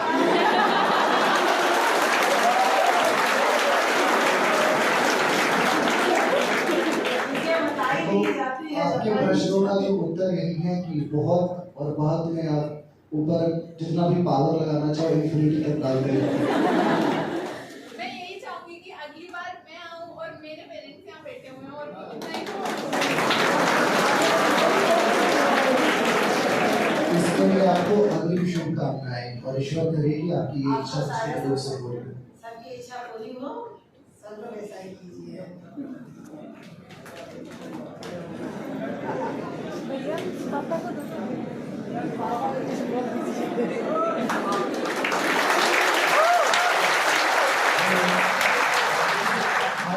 जिस तरह हम अपने बच्चे को देख करके खुश हैं, इसकी रिजल्ट 69 बीपीएससी में भी आया 26 नवंबर को, उस वक्त भी खुशी हुई। और यूपीएससी में भी जो रिजल्ट आया वो भी देख करके बहुत खुशी हुए। आप लोग भी इसी तरह से मेहनत करते रहिए कि आप लोग भी अपनी मम्मी पापा को खुशी बहुत देते रहिए।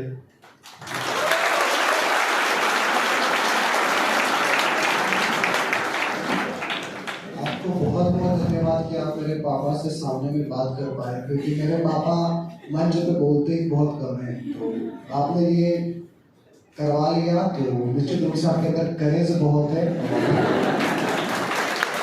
अपने बातों से किसी को मतलब आपके अंदर अनुनयन की क्षमता बहुत अच्छी है, तो आप एक अच्छा सिविल सर्वेंट बन जाएंगे।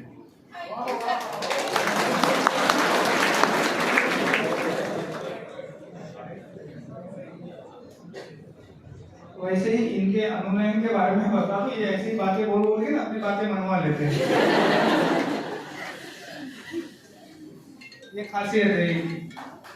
बहुत बहुत अच्छी खासियत है और पॉलिटिकल इन्फ्लुएंस से आप निश्चित रूप से दूर रहोगे। लेकिन इसलिए जरूरी है कि आप पहले एग्जाम को क्लियर कर लो और फिर सिविल सर्वेंट अच्छा बन जाना।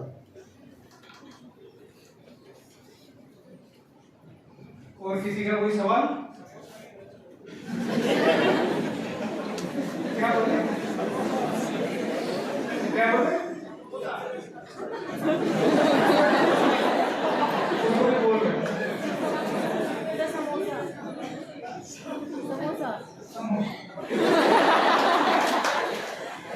दुनिया कहाँ से कहाँ जाए?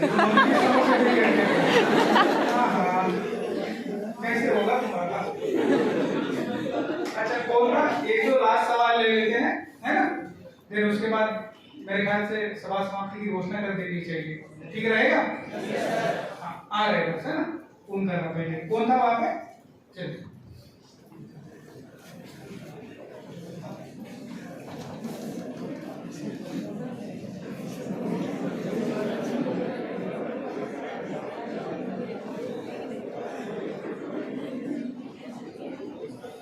Sir good evening. सर आपको सबसे पहले राजस्थान की धरती पर बहुत बहुत बधाई और आपके यूपीएससी सिलेक्शन में बहुत बहुत विद्यार्थियों की हमारी तरफ से बहुत बहुत धन्यवाद। सर अब मेरे क्वेश्चन मेंस के लिए है कि सर मेंस में कितने क्वेश्चन ऐसे अटेम्प्ट होने चाहिए कि और 20 क्वेश्चन में ऐसे कितने क्वेश्चन आने चाहिए कि हमारे मेंस में अच्छा स्कोर बन पाए, और कितने क्वेश्चन ऐसे होने चाहिए कि उसमें हमें थिंकिंग को सोच समझ कर लिख सके? देखो 20 में 20 क्वेश्चन आपको अटेम्प्ट तो करने होंगे। अगर आप क्वेश्चंस को छोड़ रहे हो तो आप सिलेक्शन की संभावनाओं को या तो कम कर रहे हो या समाप्त कर रहे हो। तो आपको 20 की 20 क्वेश्चंस अटेम्प्ट करने ही चाहिए और सभी पेपर्स के सारे क्वेश्चन को। जहाँ तक बात है कि कितने क्वेश्चंस में बहुत कंफर्टेबल स्थिति में रहे, तो मुझे लगता है ज़्यादा से ज़्यादा क्वेश्चंस ऐसे होने चाहिए जिसमें आप बहुत कंफर्टेबल परिस्थिति में हो। अगर मैं अपनी बात करूं तो इस वर्ष मैंने जो मेंस दिया उसमें मैं लगभग 15-16 क्वेश्चंस ऐसे होते थे जिसमें मैं बहुत कंफर्टेबल रहता था, और कुछ क्वेश्चन तो वैसे भी होते हैं जिसको या तो आप बिल्कुल नहीं जानते हो या थोड़ा बहुत ही जानते हो, तो वैसे क्वेश्चन में कुछ ना कुछ लिखना ही होगा। इस साल जीएस पेपर 1 में एक प्रश्न आया था, ट्विस्टर क्या होता है, या इससे रिलेटेड क्वेश्चन। इस ट्विस्टर वाले क्वेश्चन ने बच्चों को ऐसा ट्विस्ट किया कि कई बार मुझे लगता है एग्जाम में कॉपी चेक करने वाले भी ट्विस्ट हो गए होंगे, क्योंकि मैंने ट्विस्टर जो एक टोर्नेडो होता है उसको एक्वेटिक एनिमल के रूप में लिखा और इतने एंगल्स में लिखा कि एग्जामिनर ये प्रभावित हो गए होंगे कि बच्चा सिविल सर्वेंट बने या ना बने पर बात बनाने वाला जरूर बन सकता। तो आप प्लीज हर क्वेश्चन को अटेम्प्ट करो और अपनी स्थिति को इतना लेकर के आओ कि कम से कम 15 क्वेश्चन आप बहुत सहज हो, और जिन क्वेश्चंस के साथ आप सहज नहीं हो उनकी संख्या न्यूनतम हो।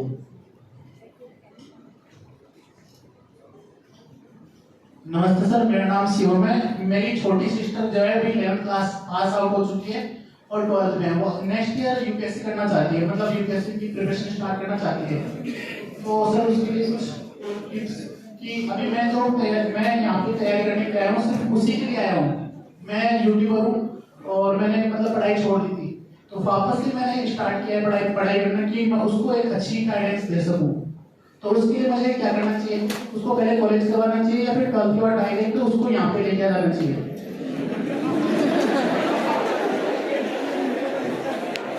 सबसे पहले तो आपको बहुत बहुत बधाई और धन्यवाद भी कि आप यूट्यूबर हैं और इसके बावजूद अपनी बहन के लिए इतना सब कुछ कर रहे हैं। ईश्वर करे कि सबको ऐसे भाई मिले। जहाँ तक बात है कि वो अभी 11th में और 12th में जा रही है, तो उसको क्या करना चाहिए उसके बाद, 2-3 बातें मैं कहूँगा। अब ये तो मैं नहीं कहूँगा कि आप कोचिंग में एडमिशन ले आओ, करवा दो या नहीं करवाओ, ये आपकी व्यक्तिगत परिस्थितियों पर निर्भर करता है। पर मुझे ऐसा लगता है कि उनको 2 काम करने चाहिए। सबसे पहले तो बेसिक्स को बहुत अच्छे से पढ़ना चाहिए। जो भी NCERT की किताबें हैं 6 से 12, क्योंकि समय बहुत पर्याप्त है, उन सब पे पर्याप्त ध्यान देना चाहिए और उस पर एक तरह से मास्टर हासिल कर लेना चाहिए। दूसरी बात है कि उन्हें अपने लेखन शैली पर और अपने बात करने की शैली पर बहुत ध्यान देना चाहिए, क्योंकि मेंस में आपको लिखना होगा, इंटरव्यू पे बोलना होगा, तो आपके पास समय बहुत है। तो आप थोड़ा थोड़ा भी समय देते हो इन चीज़ों पे, तो आप बहुत अच्छे कंडीशन में होंगे। तो सबसे पहले आप NCERT को ठीक करवा लो, बात करने और लिखने की शैली पर काम करो। और तीसरी बात जो मैं अक्सर कहता हूँ कि थोड़ा एंजॉय करो, अभी बहुत टाइम है, कम से कम 2 साल तो अच्छे से जिंदगी को जिया ही जाना चाहिए, क्योंकि एक बार एग्जामिनेशन के साइकिल में आ जाने और उसके बाद भी फिर जिंदगी जी नहीं जाती, सिर्फ काटी जाती है।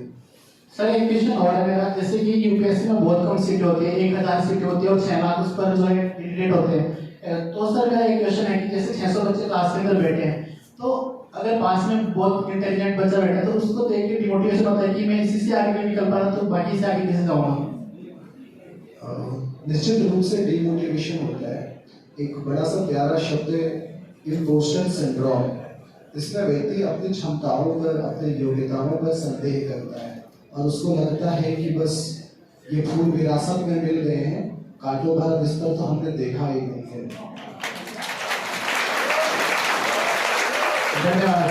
ये शेर था नहीं, शेर कुछ और था जिसको मैंने तोड़ करके आपके सामने रखा है। तो शेर सुनाओ।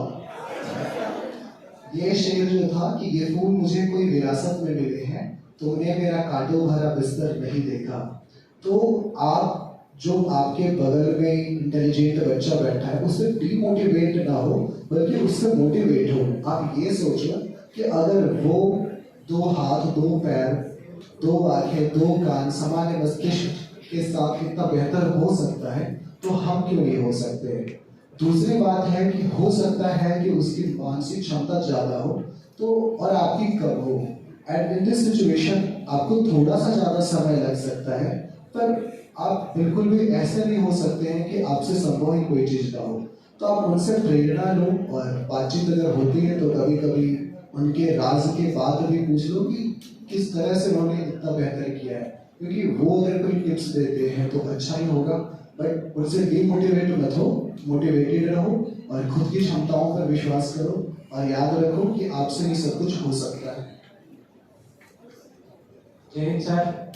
जय हिंद सर, मेरा नाम आशीष चौधरी है।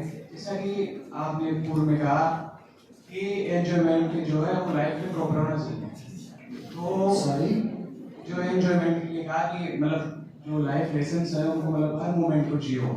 तो सर मेरा एक प्रश्न मेरा आज ये क्या है, जो दृष्टि इंस्टीट्यूट है उसमें फर्स्ट है और जो पापा है वो मेरे आर्मी बैकग्राउंड से बिलोंग करते हैं।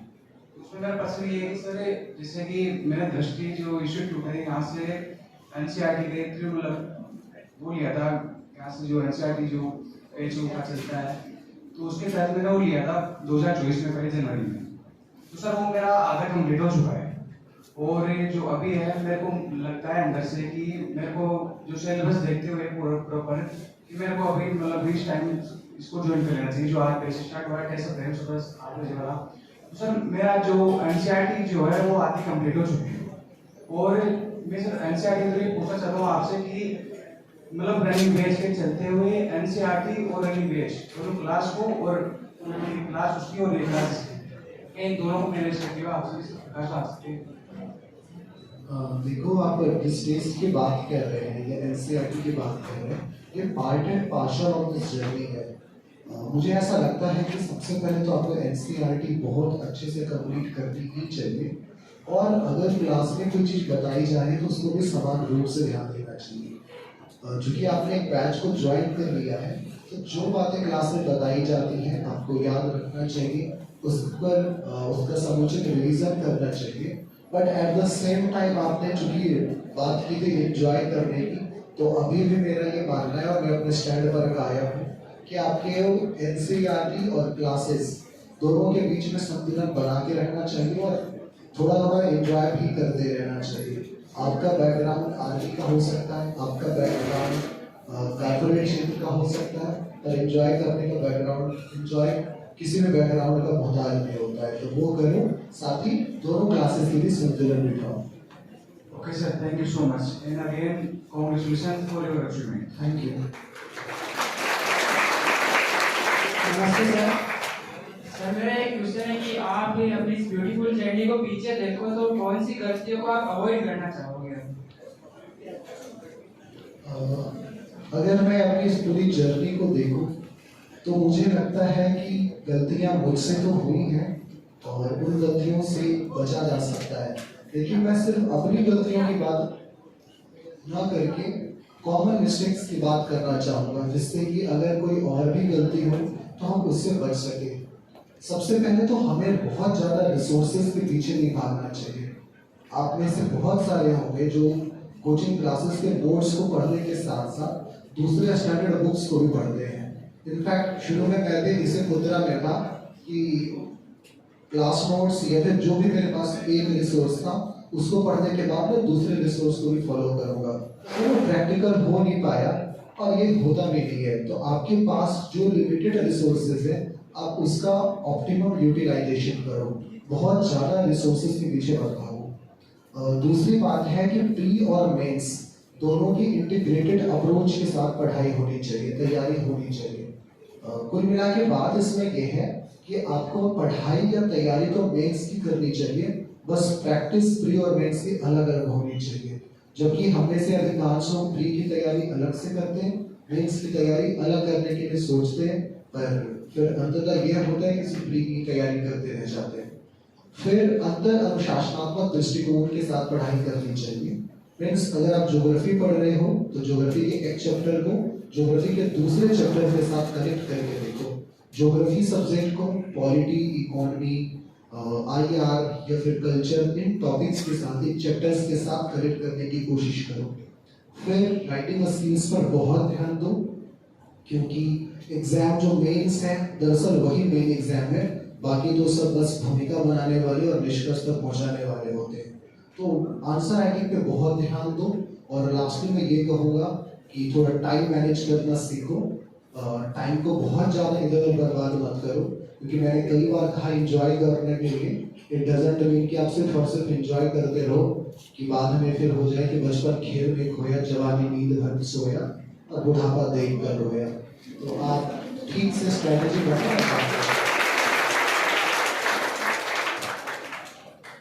ठीक है, आप लोगों से बस एक छोटी सी रिक्वेस्ट है, जैसे सर जाएंगे तो थोड़ी देर बैठे रहिएगा, है ना, ताकि एक बार वो मुझे इधर से, फिर उसके बाद आप चाहे तो बंदा से जा सकते हैं। ठीक है सर, आखिरी में मैं एक बात कहना चाहूँगा कि कई सेमिनार्स मैंने अटेंड किए हैं और कई जगहों पे मुझे बात रखने का अवसर मिला है, पर बहुत सच वो बता रहा हूँ कि यहाँ पर बच्चों के जो प्रश्न थे और जिस तरह के उन्होंने प्रश्न किया, जितने धीरता और गंभीरता के साथ उन्होंने सुना है, मुझे लगता है सर ये मेरा सबसे अभी तक का बेस्ट एक्सपीरियंस था।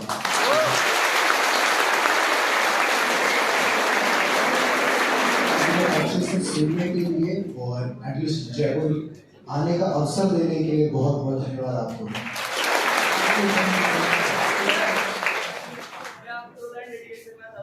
बिल्कुल आसान नहीं होता वो छोड़ना जो पसंद सुन लो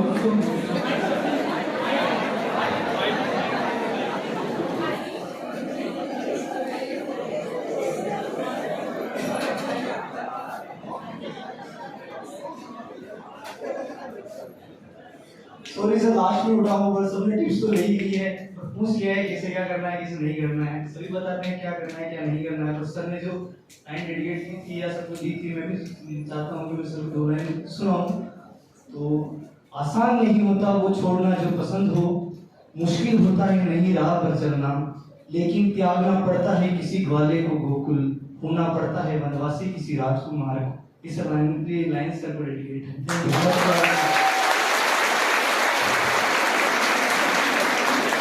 बहुत प्यारी लाइन है और मैं विश्वास करूंगा कि इसी लाइन को आप फॉलो करते रहो, और जिन्होंने भी इन लाइनों को भी सुना है आप सब भी इसको फॉलो करो, तो शायद जो रास्ता निश्चित रूप से बहुत चैलेंजिंग है वो आपके लिए अंततः बहुत खूबसूरत भी बन जाएगा।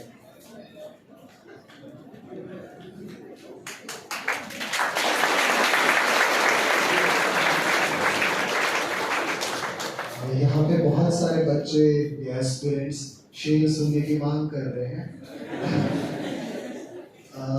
ये मेरे लिए एक चुनौती है कि जो मुझे शेर पसंद है वो आप लोगों के लिए ठीक नहीं है,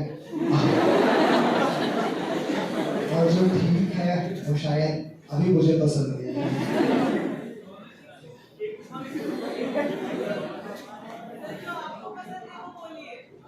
मुझे जो शेर पसंद है वो राहत इंदौरी जी का शेर है कि रोज सितारों को नुमाइश में खलल पड़ता है, चांद पागल है अंधेरे में निकल पड़ता है, उसकी याद आई है शांशों जरा आहिस्ता चलो, धड़कन उसे भी इबादत में खलल पड़ता है। और एक आखिरी बात मैं ये भी कहना चाहूंगा कि आप इसको सिर्फ एक पक्ष में ना लें, क्योंकि जो उसकी याद आई है वो आपके लिए सिविल सर्विसेज की जर्नी हो सकती है, कम से कम मेरे लिए यही थी। तो इसको मैंने फॉलो इस वे में किया, तो आप लोग प्लीज थोड़ा सा सीरियस रहो, और आपको सिविल सर्विसेज को हमेशा याद रखना है, और जब सिविल सर्विसेज की तैयारी करो तो धड़कनें कई बार थोड़ी तेज हो जाती है, तो फिर से उसको याद कर लेना। थैंक्स अ लॉट, आप सबको बहुत बहुत शुभकामनाएं कि आप अपने जीवन में बहुत अच्छा करो।